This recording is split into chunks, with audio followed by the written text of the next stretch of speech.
Good morning प्यारे बच्चों, एक बार फिर से आप सभी का स्वागत है प्राइम फाउंडेशन के अगले एपिसोड में। दोस्तों, आज के सेशन का जो टॉपिक है that is active wise passive wise. ये बहुत ही स्पेशल सा टॉपिक है और हर एक स्टूडेंट चाहता है कि एक्टिव पैसिव वाइज उसको जल्द से जल्द पढ़ा दिया जाए। तो लीजिए फिर आ गया वक्त दोस्तों एक्टिव पैसिव वाइज सीखने का। मेरे प्यारे बच्चों, आप सभी लोग पीडीएफ वगैरह स्टडी मंच टेलीग्राम चैनल से, स्टडी मंच संदीप टेलीग्राम चैनल से ज्वाइन करके डाउनलोड करते रहा करिएगा। दोस्तों, ये सारी चीजें, सारे पेड कंटेंट आपको माय डियर स्टूडेंट्स यहाँ पर मिलते हैं। सो ये पेड कंटेंट जो कि यूट्यूब पे मिलता है, तो यहाँ पर फीस देने की कोई बाउंडेशन नहीं है कि इतना ही फीस देना है आपको, राइट। अगर आप कोई फीस अफोर्ड कर सकते हैं तो एक सपोर्ट के रूप में आप थोड़ा बहुत कुछ ना कुछ करते रहें दोस्तों, ताकि हम यहाँ पर चीज़ों को और स्मूथली अच्छे से हमेशा रन करते रहें। और अगर आप सक्षम नहीं हैं, पेरेंट्स सक्षम नहीं हैं, तो आप बिल्कुल फ्री ऑफ कॉस्ट इस क्लास को अटेंड करें। इस सीरीज को पूरा देखें, सिलेक्शन लें, बाद में सिलेक्शन के बाद मिठाई प्लस फीस आप दे दीजिएगा, ठीक है। तब तक आप सभी लोग, अगर कोई सक्षम है तो वो कभी भी देखे लाइव या रिकॉर्डेड, कुछ ना कुछ कंट्रीब्यूट करें दोस्तों। ये ना सोचे कि नहीं हम सक्षम है फिर भी हम मिठाई के बाद, मिठाई के साथ खिलाएंगे सर सिलेक्शन वाली फीस, तो हमारे लिए थोड़ा सा प्रेजेंट में दिक्कत हो जाएगी, है ना बच्चे। तो प्लीज सपोर्ट करते चले, आगे बढ़ते हैं और आज का एक्टिव पैसिव वाइज कॉन्सेप्ट शुरू करते हैं। मेरे प्यारे भाइयों बहनों, आप सब अच्छे से जानते हैं कि active wise passive wise almost हर एग्जाम में पूछा जाता है। आपका active wise passive wise error detection में भी काम आता है, वहां पे भी हमें वाइज पहचान के सेंटेंस की वर्ब सेट करनी होती है। और दूसरा, एक्टिव वाइज पैसिव वाइज पूरा इंटरचेंज करने के लिए भी आता है। हमें दोनों ही सीखना पड़ेगा दोस्तों। सो आपके एग्जाम में इसका जो यूज है वो एक तो ग्रामर वाले कॉन्सेप्ट्स में है और एक यहाँ पर है। मतलब ये केवल एरर डिटेक्ट, ये केवल इंटरचेंज में ही काम नहीं आएगा कि आपने देखा एक्टिव पैसिव वाइज अच्छा इतना ही नंबर का तो आता है सर, हाँ 25 प्रश्न में सर 2 ही प्रश्न तो आएंगे, एक ही प्रश्न तो आएंगे। मेंस में सर 4-5 ही प्रश्न तो आएंगे। अरे बबुआ, 4-5 प्रश्न जो मेंस में आएंगे, उसके अलावा जब आप एरर डिटेक्शन करेंगे ना बबुआ, तो यहाँ पर भी इसके बिना काम ही नहीं हो पाएगा। आप जब कभी भी सेंटेंस इंप्रूवमेंट में करेंगे, आप क्लोज टेस्ट करेंगे या तो आप फिल इन द ब्लैंक करेंगे, इन सब जगहों पर भी जरूरत है एक्टिव पैसिव वाइज। भाई आप एक बात बताइए, जैसे इज है, अब इसके बाद आईएनजी की फॉर्म लगेगी कि थर्ड फॉर्म लगेगी, ये तो वाइस ही बताएगा ना, क्योंकि आईएनजी फॉर्म लगती है एक्टिव वाइस में और थर्ड फॉर्म लगती है पैसिव वाइस में। ऐसी बहुत सारी हेल्पिंग ऑप्शन हैं जिनकी वाइस के हिसाब से उनके साथ की मेन ऑफ की फॉर्म डिसाइड होती है, और यही कॉन्सेप्ट आपके इन चार जगहों पे लगता है। तो जो आपका ये वॉइस आइडेंटिफिकेशन है वो इन चार जगहों पे काम आएगा। और जो इंटरचेंज है, क्या है? इंटरचेंज। ये इंटरचेंज वाला जो कॉन्सेप्ट है ये काम आएगा जब आपको एक्टिव से पैसिव और passive voice to active voice मैं आपको सिखाऊंगा, ठीक है। तो आज शुरुआत हो जाएगी इसकी बहुत अच्छे से। आगे बढ़ेंगे भाइयों। इसके बाद आती है, आपने पढ़ा कि एक्टिव वाइज पैसिव वाइज दो प्रकार के कुल वाइस होते हैं। ओके, हमारे दो प्रकार के वाइस होते हैं। इन्हीं दोनों वाइसेस को जब हम पढ़ते हैं तो हम ये पढ़ते हैं कि भैया हमारा सेंटेंस जो होता है उसमें सबसे पहले कोई एक सब्जेक्ट लिखा जाता है, फिर एक हेल्पिंग वर्ब लगाते हैं, फिर एक मेन वर्ब होती है और ऑब्जेक्ट होता है और कॉम्प्लीमेंट होता है। कुछ बेसिक बातें जरूर से समझते चलें। जैसे सबसे पहला, आपकी हेल्पिंग वर्ब जो होती है एक्टिव वॉइस में, हेल्पिंग वर्ब आपकी एक्टिव वॉइस में हेल्पिंग वर्ब आपकी पता है कौन कौन सी होगी? एक्टिव वॉइस में हेल्पिंग वर्ब आपकी होगी प्राइमरी ऑक्सिलरी वाले सारे के सारे और मोडाल ऑक्सिलरी वाले सारे के सारे, यानी कुल 24 ठो। सॉरी, जो आपको आपको मेन वर्ब में मैंने पढ़ाया है ना, वे सारी की सारी आपकी हेल्पिंग वर्ब्स लगती हैं जब आपका सेंटेंस एक्टिव वॉइस में होता है। क्लियर हुआ? मतलब बाबू, जैसे कि आपका वर्ब टू बी भी आएगा, वर्ब टू हैव भी आएगा, वर्ब टू डू भी आएगा और आपके मोडाल्स भी सारे लगेंगे। तो ये सब कुछ मिला के आपकी 24 हेल्पिंग वर्ब्स होती हैं, ये सारी लगती हैं एक्टिव वॉइस में। लेकिन जब आप पैसिव वॉइस करते हैं तो पैसिव वॉइस में केवल व केवल बी की फॉर्म लगती है पैसिव में, और कोई भी नहीं लगती। मतलब कोई भी हो, जैसे हैव भी आएगा ना, तो ये भी अपने साथ बीन लगाएगा तभी लग सकता है पैसिव वॉइस में। मोडाल में कोई कैन आया ना, तो कैन जब बी लेकर आएगा तभी लग सकता है पैसिव वॉइस में। शुड आया ना, तो जब वो शुड हैव बीन होगा तभी पैसिव वॉइस बन सकता है। तो मतलब आपका कोई भी मोडाल हो या कोई भी हो, केवल बी की फॉर्म में होगा तभी वो पैसिव वॉइस बनेगा, अदरवाइज पैसिव बनेगा ही नहीं। तो हमें यह समझ में आ गया कि एक्टिव वॉइस में हर प्रकार की हेल्पिंग वर्ब, लेकिन पैसिव वॉइस केवल बी की फॉर्म, ठीक। मेन वर्ब की जब हम बात करते हैं तो मेन वर्ब एक्टिव वॉइस में मेन वर्ब की 5 फॉर्म्स होती हैं, जिसमें से कोई भी आ सकती है। मतलब फर्स्ट फॉर्म हो गया, सेकंड फॉर्म हो गया, थर्ड फॉर्म हो गया, आईएनजी की फॉर्म हो गया और एस और ईएस की फॉर्म हो गया, कोई भी हो सकता है। बट पैसिव वॉइस में मेरे भाइयों केवल थर्ड फॉर्म ही आती है। तो इस पॉइंट को बारीकी से समझ लीजिएगा। मैंने केवल वर्ब के बारे में भी आपको बताया कि आपको एक्टिव पैसिव वॉइस में हेल्पिंग वर्ब में क्या क्या है बदलाव और मेन वर्ब में क्या क्या बदलाव है। ठीक है, तो हमें आई होप यहां तक आपको चीजें समझ में आई कि मेन वर्ब पैसिव में केवल थर्ड फॉर्म है, एक्टिव में कोई भी हो सकता है। हेल्पिंग वर्ब पैसिव में केवल बी की फॉर्म है, एक्टिव में कोई भी हो सकता है। कोई भी का मतलब 24 में से जो मर्जी लगा दो। तो ये हमारा सबसे पहला पॉइंट हो गया जो हमने इनके बारे में सीखा। अभी सब पर एग्जाम्पल्स होगा, आप बिल्कुल ना घबराएं। एक एक पॉइंट अभी बारीकी से जो मैं अभी कह रहा हूं, अगर कम समझ में आ रहा होगा तो आगे समझ जाएंगे। अभी आप 10 मिनट दीजिए, इस चीज को खुद ही सीख जाएंगे। अब बारी आती है मेरे प्यारे भाइयों ये सीखने का कि हमारा एक्टिव वॉइस पैसिव वॉइस जब हम कर देंगे एरर डिटेक्शन वेक्शन ना, इधर जो 4 पॉइंट लिखे थे 4 टॉपिक्स, उनमें कैसे आएगा इसको समझिए मेरे प्यारे भाइयों। बड़े ध्यान से सुनिए। अभी मैंने जस्ट आपको एक कंस्ट्रक्शन के बारे में बताया, subject, helping verb, main verb, object, complement. मैंने जब आपको वर्ब चैप्टर पढ़ाया तो मैंने मेन वर्ब को बोला कि यह एक मुख्य क्रिया होती है। क्या होती है? मुख्य क्रिया। और मुख्य क्रिया का कार्य है कि ये बंदा उस कार्य को करेगा। जैसे आपने कहा शी इज स्लीपिंग, तो शी इज स्लीपिंग में स्लीप कौन कर रहा है? एस एल डबल ई, 3 ही हो गया। स्लीपिंग में स्लीप कौन कर रहा है? तो पता चला शी। अर्थात जो मेन वर्ब है उसको करने वाला अगर उसके पहले लिखा हुआ है तो आपको सेंटेंस एक्टिव वॉइस में बनाना है। इस बात को दोबारा सुनिए, दोबारा सुनिए मेरे बात को ध्यान से सुनिए। जो सेंटेंस में मेन वर्ब है उसको करने वाला उसके पहले लिखा हुआ है तो सेंटेंस को एक्टिव वॉइस में बनाइएगा। एक्टिव वॉइस के नियम आपको टेंस में मैंने पढ़ाए हैं, पैसिव वॉइस आपको आज सिखाऊंगा, है ना, इन 3 क्लासेस में सिखाऊंगा। एक बार दोबारा सुनिए। अगर जो मेन वर्ब लिखी हुई है उस मेन वर्ब को, उस मुख्य कार्य को करने वाला अगर उसके पहले लिखा हुआ है, सेंटेंस में उसके पहले लिखा हुआ है, उस मुख्य कार्य को करने वाला उसके पहले लिखा हुआ है, यानी मेन वर्ब को करने वाला उसके पहले लिखा हुआ है, तो सेंटेंस को एक्टिव वॉइस बनाइए। और अगर उसको करने वाला उसके बाद में लिखा हुआ है या नहीं लिखा हुआ है तो सेंटेंस को पैसिव वॉइस बनाइए। जैसे आपने कहा it will be done tomorrow, यह कल हो जाएगा। अब आप इस सेंटेंस को ध्यान से देखिए, ये डन है आपकी मेन वर्ब और इसको करने वाला, मान लीजिए कोई चीज, कोई कार्य हो, जैसे इट की जगह मान लीजिए कोई कार्य कि दिस टास्क, दिस असाइनमेंट, मान लीजिए इट की जगह लिखा हुआ है दिस असाइनमेंट, लिख दीजिए आप यहाँ पे, ये मान लीजिए दिस असाइनमेंट है तो आसानी से समझ में आ जाएंगे। This assignment will be done by tomorrow, कल तक हो जाएगा। This assignment will be done by tomorrow. अब यहां पर आपने कहा कि ये कार्य कल तक हो जाएगा, ये असाइनमेंट कल तक पूरा हो जाएगा, तो पूरा होने का कार्य कौन करेगा? कोई बंदा करेगा ना। तो इसके पहले जो सब्जेक्ट है असाइनमेंट, वो इस कार्य को नहीं कर रहा। ऊपर वाले में देखिए स्लीपिंग इसके पहले वाली ही कर रही है, वो शी ही स्लीप कर रही है, लेकिन यहां पे डन असाइनमेंट नहीं करेगा बल्कि कोई थर्ड पर्सन करेगा, ये थोड़ी ना कर रहा।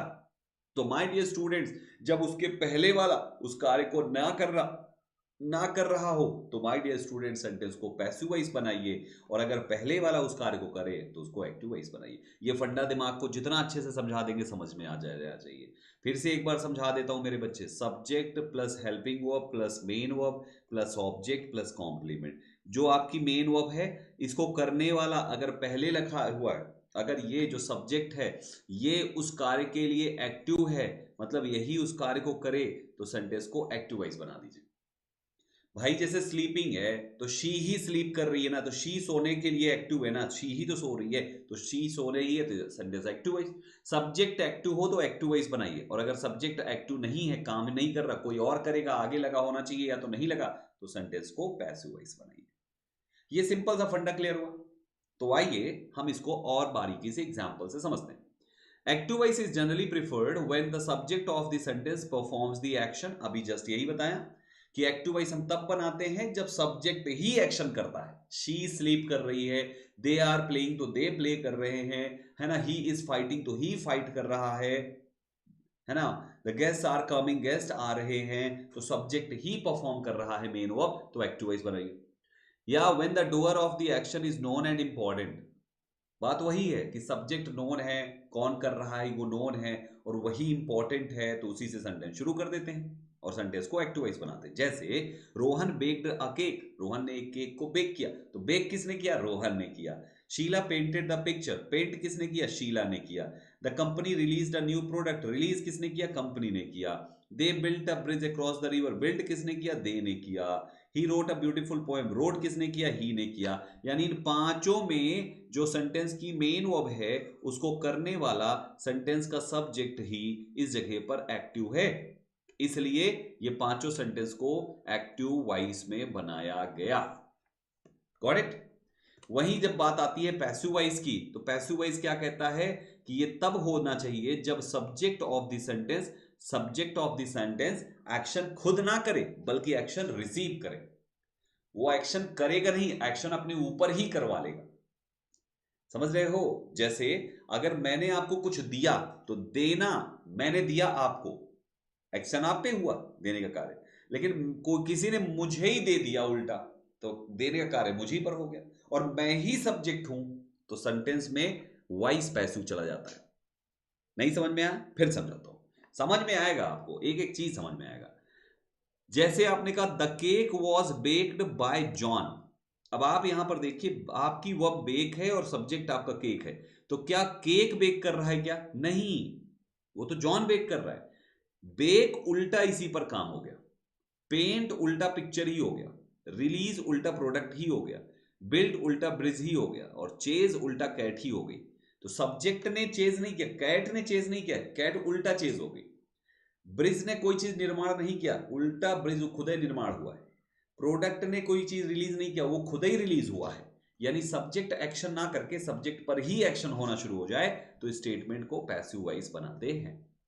तो पहला पॉइंट ये है कि सब्जेक्ट रिसीवर है, डूअर नहीं। यहां पे कंस्ट्रक्शन आपको यहां पर वही मिलेगा, subject plus helping verb plus main verb plus object plus complement. लेकिन पैसिव वॉइस के इस कंस्ट्रक्शन में ये डूअर नहीं है, ये रिसीवर है, ये रिसीव करेगा चीजों को, ये चीजों को रिसीव करेगा।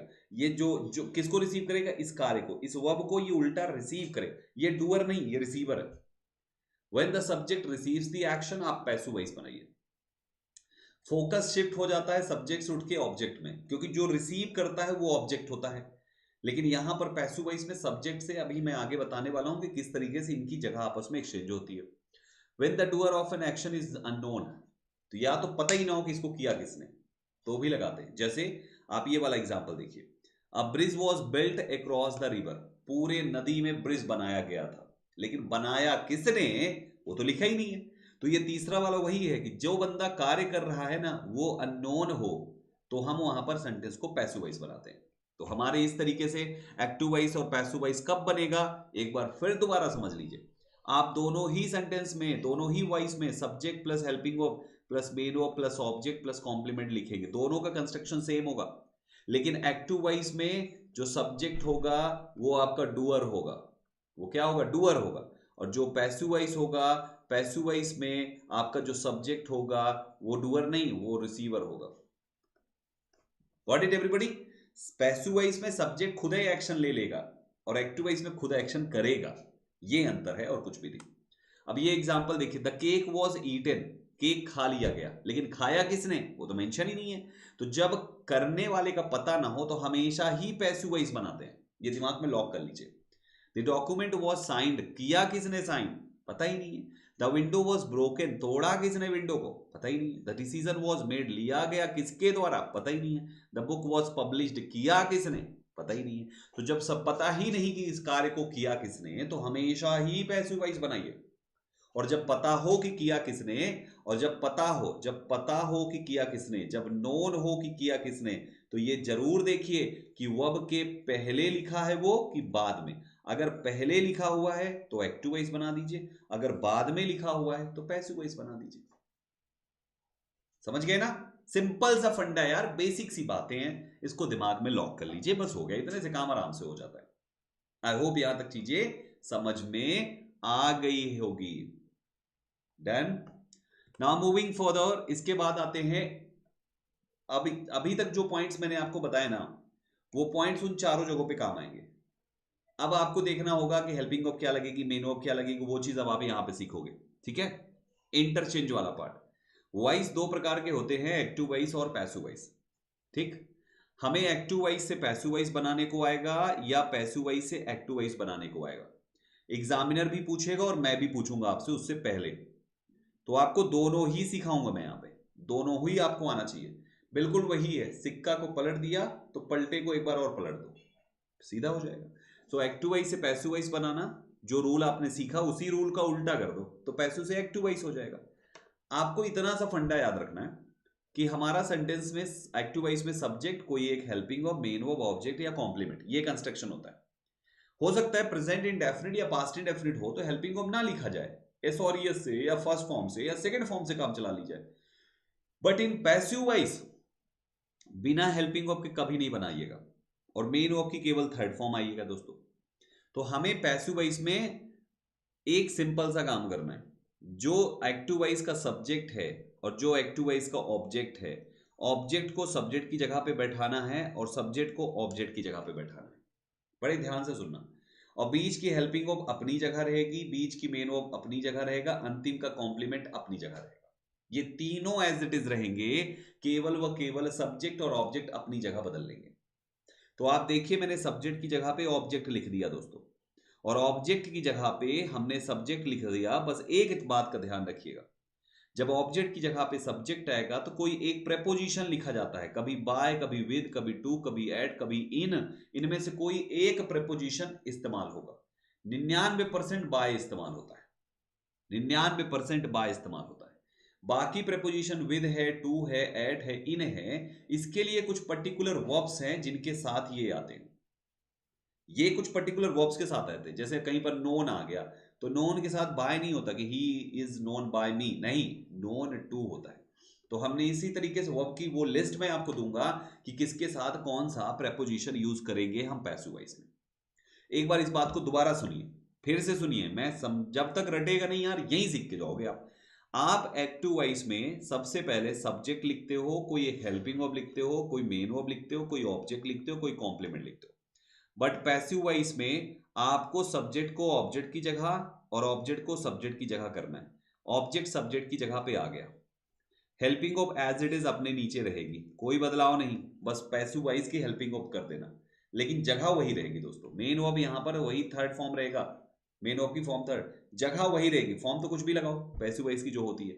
और इसकी जगह पर जब सब्जेक्ट आएगा तो वो एक प्रेपोजिशन लेके आएगा, बस इतना ध्यान रखना, अंतिम में कॉम्प्लीमेंट। इतना सिंपल सा फंडा है कि सब्जेक्ट को ऑब्जेक्ट की जगह, ऑब्जेक्ट को सब्जेक्ट की जगह। ठीक, एक एग्जाम्पल से करते हैं। जैसे आपने कहा he is cooking food, he is cooking food, ये हमने एक सेंटेंस लिया। ठीक है दोस्तों, ही इज कुकिंग फूड, हमें इसका पैसिव वॉइस बनाना है। तो आप सबसे पहले पहचानो, ये आपका सब्जेक्ट हो गया, ये आपकी हेल्पिंग वर्ब हो गई, ये आपकी मेन वर्ब हो गई, और ये आपका ऑब्जेक्ट हो गया। राइट एवरीबॉडी, ये आपका क्या हो गया, ऑब्जेक्ट हो गया। अब हमें इसको चेंज करना है, तो हम कैसे चेंज करेंगे? बिल्कुल वही चीज, सब्जेक्ट को ऑब्जेक्ट की जगह और ऑब्जेक्ट को सब्जेक्ट की जगह, अर्थात फूड उठ के ही की जगह पे आएगा। तो फूड उधर से उठ के यहां पे आ गया, हमने सबसे पहले फूड लिख दिया, देखो समझते चलो। फिर पैसिव वॉइस में हेल्पिंग वर्ब क्या होगी वो मैं आगे लिखा दूंगा, अभी मैं यहां पे बता दे रहा हूं कि क्या होगी। फूड इज बीइंग लिख दिया यहां पे, ठीक है। तो हेल्पिंग वर्ब हो गई इज बीइंग। अब मेन वर्ब की थर्ड फॉर्म, तो जो आपकी आईएनजी है वो थर्ड बन जाएगी, तो कुकिंग हो जाएगा कुकड दोस्तों।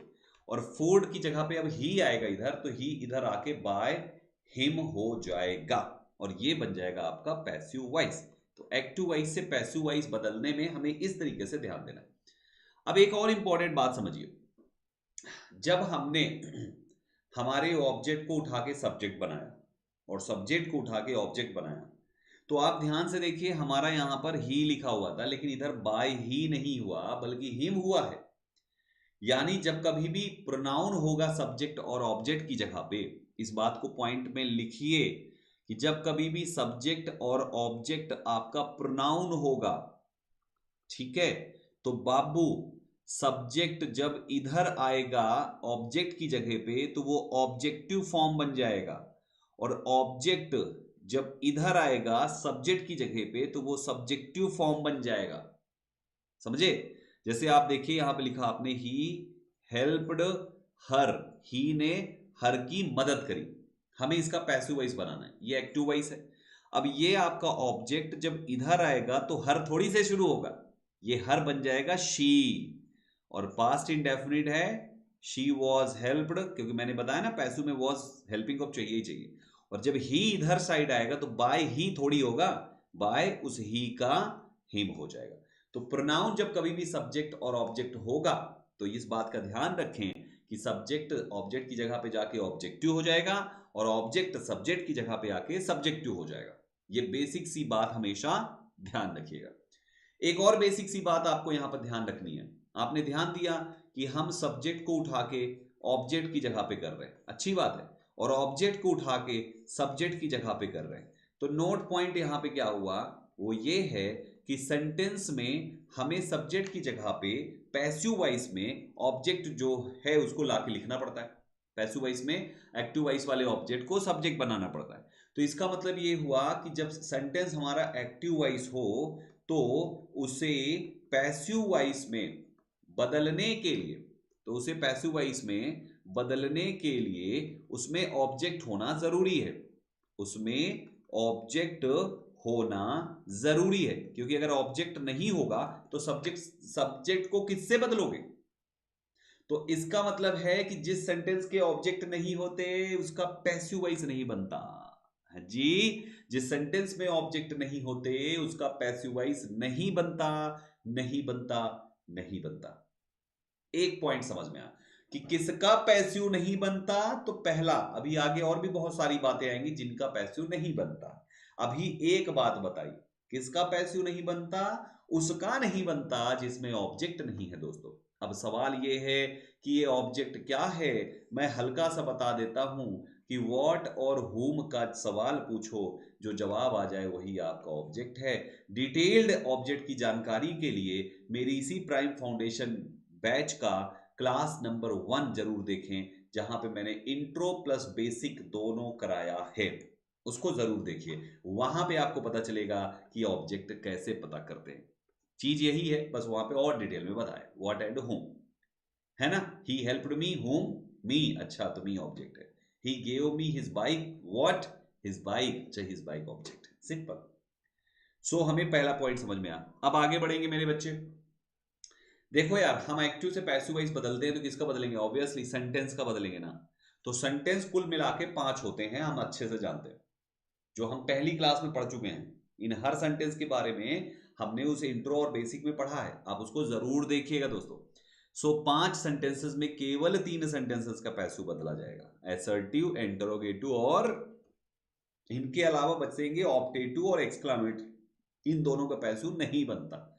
केवल यही 3 हैं जिनका पैसिव वॉइस बनाया जाता है। अब टेंस कितने होते हैं, 12। 12 में से पैसिव वॉइस केवल 8 टेंस का बनेगा। Present indefinite, past indefinite, future indefinite, यानी तीनों इंडेफिनिट हो गए, ठीक। लेकिन कॉन्टिन्यूअस में केवल 2 है बाबू, देखो ना, प्रेजेंट कॉन्टिन्यूअस और पास्ट कॉन्टिन्यूअस, यानी फ्यूचर कॉन्टिन्यूअस का पैसिव नहीं बनेगा दोस्तों। और परफेक्ट में आपके तीनों है दोस्तों, ठीक। लेकिन परफेक्ट कॉन्टिन्यूअस का कोई सा भी नहीं है। तो परफेक्ट कॉन्टिन्यूअस, प्रेजेंट, पास्ट और फ्यूचर, तीनों के 3 वो हैं, और एक फ्यूचर कॉन्टिन्यूअस का भी नहीं बना, वो एक और हो गया। कुल कितने हो गए, तो 4 ऐसे टेंसेस हैं जिनका पैसिव वॉइस नहीं बनता। एक है फ्यूचर कॉन्टिन्यूअस और 3 हैं आपके अंतिम वाले perfect continuous, present perfect continuous, past perfect continuous और फ्यूचर परफेक्ट कॉन्टिन्यूअस। तो इन चारों का पैसिव वॉइस नहीं बनाते, क्यों मेरे भाइयों। मैंने आपको भी स्टार्टिंग में बताया कि हम जब एक्टिव वॉइस से पैसिव वॉइस बनाते हैं तो पैसिव वॉइस में हमें वर्ब की बी फॉर्म लगानी होती है, यानी वो वर्ब पहले से बी फॉर्म नहीं है, हमें उसको बी फॉर्म में बदलना पड़ता है। अगर पहले से ही बी फॉर्म में होगी तो बबुआ तुम्हारा एक्टिव और पैसिव की हेल्पिंग वर्ब मैच कर जाएगी ना। तो जो पहले से बी फॉर्म में नहीं है उसको पैसिव में बनाते हैं। अब आपके ये जो 4 टेंसेज है ना बाबू, एक है फ्यूचर कॉन्टिन्यूअस, इसकी हेल्पिंग वर्ब में ही देखो तो विल बी लिखा हुआ है, ये आ गया, इसके चक्कर में नहीं बना पैसिव। और परफेक्ट कॉन्टिन्यूअस चाहे प्रेजेंट कर लो, चाहे पास्ट कर लो, चाहे फ्यूचर कर लो, सब में बीन आएगा। Will have been, shall have been, has been, have been, had been, been आएगा भाई, बी डबल ई एन। इसके चक्कर में उनका पैसिव छट गया। Right everybody. तो जिसमें पहले से ही बी बीन लगा हुआ है उनका पैसू नहीं बनेगा। तो ये 4 छट गए, बच गए आपके 8। इन 8 का पैसू बनता है। तो फिर दिमाग में लॉक कीजिए, पैसू किसका किसका किस कंडीशन में पैसू नहीं बनेगा। पहली कंडीशन कि अगर आपके सेंटेंस का टेंस उन 4 में से है तो नहीं बनेगा। दूसरी कंडीशन, अगर सेंटेंस में ऑब्जेक्ट नहीं है तो नहीं बनेगा। और तीसरी कंडीशन कि अगर सेंटेंस आपका इन 3 के अलावा बचे हुए 2 में से कोई आता है तो उनका भी नहीं बनेगा। ये 3 कंडीशंस में पैसिव वॉइस नहीं बनता, बाकी तो आपका बनने वाला तो बता ही रहा हूं। ठीक है, अब बारी आती है कि इन टेंसेस का पैसिव वॉइस बनाना सिखाइए संदीप सर। उससे पहले आपने एक बात ध्यान दिया होगा, मैंने आपसे अभी कहा कि हम एक्टिव वॉइस से पैसिव वॉइस बनाते हैं। तो एक्टिव वॉइस में मेन वर्ब की कोई भी फॉर्म हो सकती है, 5 में से कोई भी होती है, लेकिन पैसिव वॉइस में ये 5 बदल के केवल एक रह जाती है और वो है थर्ड फॉर्म दोस्तों। यानी पैसिव वॉइस में मेन वर्ब केवल थर्ड फॉर्म की यूज होती है बस। तो मेन वर्ब तो सेम है, थर्ड फॉर्म आसान है, कोई दिक्कत नहीं है, लेकिन मेरे भाई हेल्पिंग वर्ब पूरी बदलती है। तो पैसिव वॉइस में हेल्पिंग वर्ब क्या होगी वो पहले जान लीजिए, फिर आपका इंटरचेंज सिखाता हूं। तो आइए शुरू करते हैं। एक चार्ट तैयार करिए आप सभी लोग, खाने वाला नहीं पढ़ने वाला रे बबुआ। सो ऐसा बनाइए, यहां पर लिखिए आप हेल्पिंग वर्ब एक्टिव वॉइस में, और यहां लिखिए आप हेल्पिंग वर्ब पैसिव वॉइस में। ठीक, यहां पे आप लिख दीजिए अपना टेंस, सारे टेंसेस का नाम लिखिए। पहला आप लिख दीजिए प्रेजेंट का इंडेफिनिट, फिर पास्ट इंडेफिनिट, फिर फ्यूचर इंडेफिनिट। ठीक, एक ये आपके इंडेफिनिट वाले हो गए। फिर आप लिख दीजिए यहां पर प्रेजेंट का कॉन्टिन्यूअस और दूसरा पास्ट का कॉन्टिन्यूअस। ठीक है, ये दोनों कॉन्टिन्यूअस वाले हो गए। और तीसरा लिख दीजिए आप प्रेजेंट का परफेक्ट, पास्ट का परफेक्ट और फ्यूचर का परफेक्ट, इनका लिख दिया आपने। ठीक है, ये आपके यहां पे बन गए। अब बाबू हमें इनकी हेल्पिंग ऑब्स लिखनी है। तो टेंस में एक्टिव वॉइस वाली तो आप जानते हो कि भैया प्रेजेंट इंडेफिनिट से कैसे पहचानेंगे, या तो डू डज लिखा होगा, या तो मेन ऑफ की एस या ईएस फॉर्म होगी, या तो मेन ऑफ की फर्स्ट फॉर्म होगी प्लूरल सब्जेक्ट के साथ, यही होगा ना। पास्ट इंडेफिनिट में क्या होगा, या तो डिड लिखा होगा या तो मेन ऑफ की सेकंड फॉर्म होगी। पहचानेंगे कैसे कि कौन सा टेंस है। और फ्यूचर में क्या होगा बच्चे, विल होगा और शैल होगा, सिंपल है। चलो कॉन्टिन्यूअस को बताओ, प्रेजेंट वाले में इज एम आर होगा, पास्ट वाले में वॉज और वर होगा। अच्छा चलो परफेक्ट बताओ बच्चे, यहां पे हैज और हैव होगा, पास्ट वाले में हैड होगा, और फ्यूचर वाले में आपका होगा विल हैव और शैल हैव। वेरी नाइस, कितना आसानी से आप लोगों ने जवाब दे दिया। अब देखो पैसिव वॉइस, यही ध्यान देना है कि अगर सेंटेंस में आपका इनमें से कुछ आता है तो पैसिव में इनको बदल के कर देना इज एम आर में। यानी प्रेजेंट इंडेफिनिट का passive voice is am are होता है, पास्ट इंडेफिनिट का पैसिव वॉइस वाज वर होता है, और फ्यूचर इंडेफिनिट का पैसिव वॉइस में विल बी शैल बी होता है। तो हमें यहां पर यह पता चल गया कि हमारे इंडेफिनिट वाले की हेल्पिंग ऑफ तो बड़ी अजीबोगरीब है भाई साहब, कुछ भी बदल जा रही है। अच्छा, अगर सब इज एम आर ये लेके बैठ गया तो इज एम आर वाला क्या लेगा, वाओ, इज एम आर वाला अपने साथ बीइंग लेकर जुड़ेगा। इज एम आर जो भी है उसके साथ BEING बीइंग लगेगा, मतलब इज बीइंग, एम बीइंग और आर बीइंग हो जाएगी कॉन्टिन्यूअस में।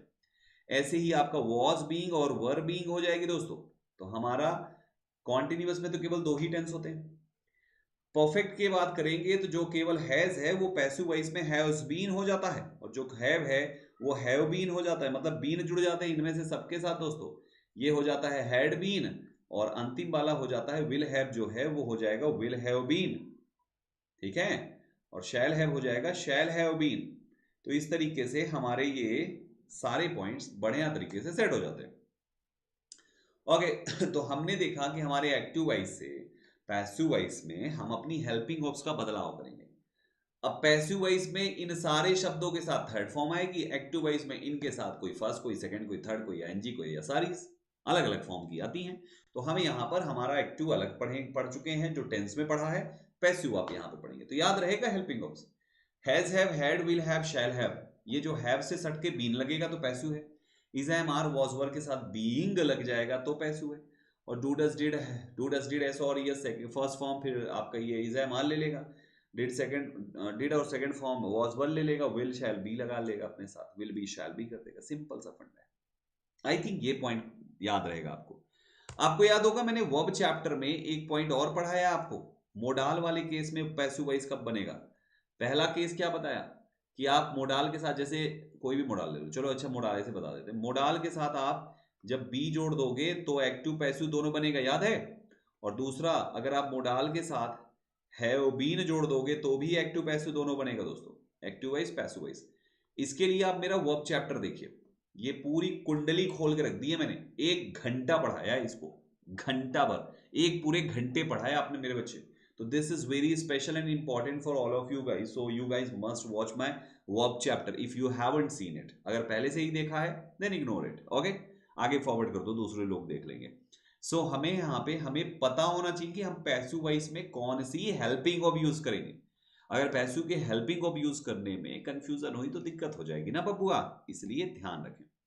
थोड़ा सा आगे बढ़ेंगे बच्चे, तो कुछ एग्जाम्पल्स से इसको और अच्छे से समझते हैं। अब जैसे लिखा हुआ है सोहन वॉचेस अ मूवी, ये आपके सेंटेंस का एक्टिव वॉइस है मेरे भाइयों, हमें इसका पैसिव वॉइस बनाना है। हम सबसे पहले अपना ऑब्जेक्ट खोजेंगे, फिर एक वर्ब होगी, फिर आपका सब्जेक्ट होगा, और इसी को अदल बदल करके जैसे बनाते हैं वैसे बनाइए। जैसे अ मूवी, सबसे पहले ऑब्जेक्ट लिखा जाएगा ना, हमने लिख दिया अ मूवी, लिख दिया। फिर हमें इसकी हेल्पिंग ऑफ चाहिए, टेंस है प्रेजेंट इंडेफिनिट, हेल्पिंग ऑफ भले ना हो लेकिन पैसिव वॉइस में जरूर आएगा, अ मूवी इज। फिर मेन वर्ब की थर्ड फॉर्म जो वॉचेज है वो वॉच्ड हो जाएगा, और जो नाम सब्जेक्ट लिखा हुआ है वो बाय के बाद लिख दिया जाएगा, by Sohan. A movie is watched by Sohan. यहां पर इज वॉचिंग है कॉन्टिन्यूअस, अगर पहले से ही इज आईएनजी हो तो बीइंग लगाते हैं, यही पढ़ाया था ना मैंने आपको। तो ये हो जाएगा अ मूवी और फिर इज बीइंग, और उसके बाद मेन वर्ब की थर्ड फॉर्म आएगी वॉच्ड, किसके द्वारा, by Sohan. Sohan has watched a movie. अब आप ध्यान से देखें यहाँ पे हैज लिखा हुआ है, तो जो हैज है उसको भी बी की फॉर्म में बनाओ तो हैज बीन हो जाएगा। फिर आपकी मेन वर्ब की थर्ड फॉर्म वॉच्ड, किसके द्वारा, बाय सोहन। आप देखिए सब में बी की फॉर्म बनानी पड़ेगी, और ये इज खुद भी बी की फॉर्म है।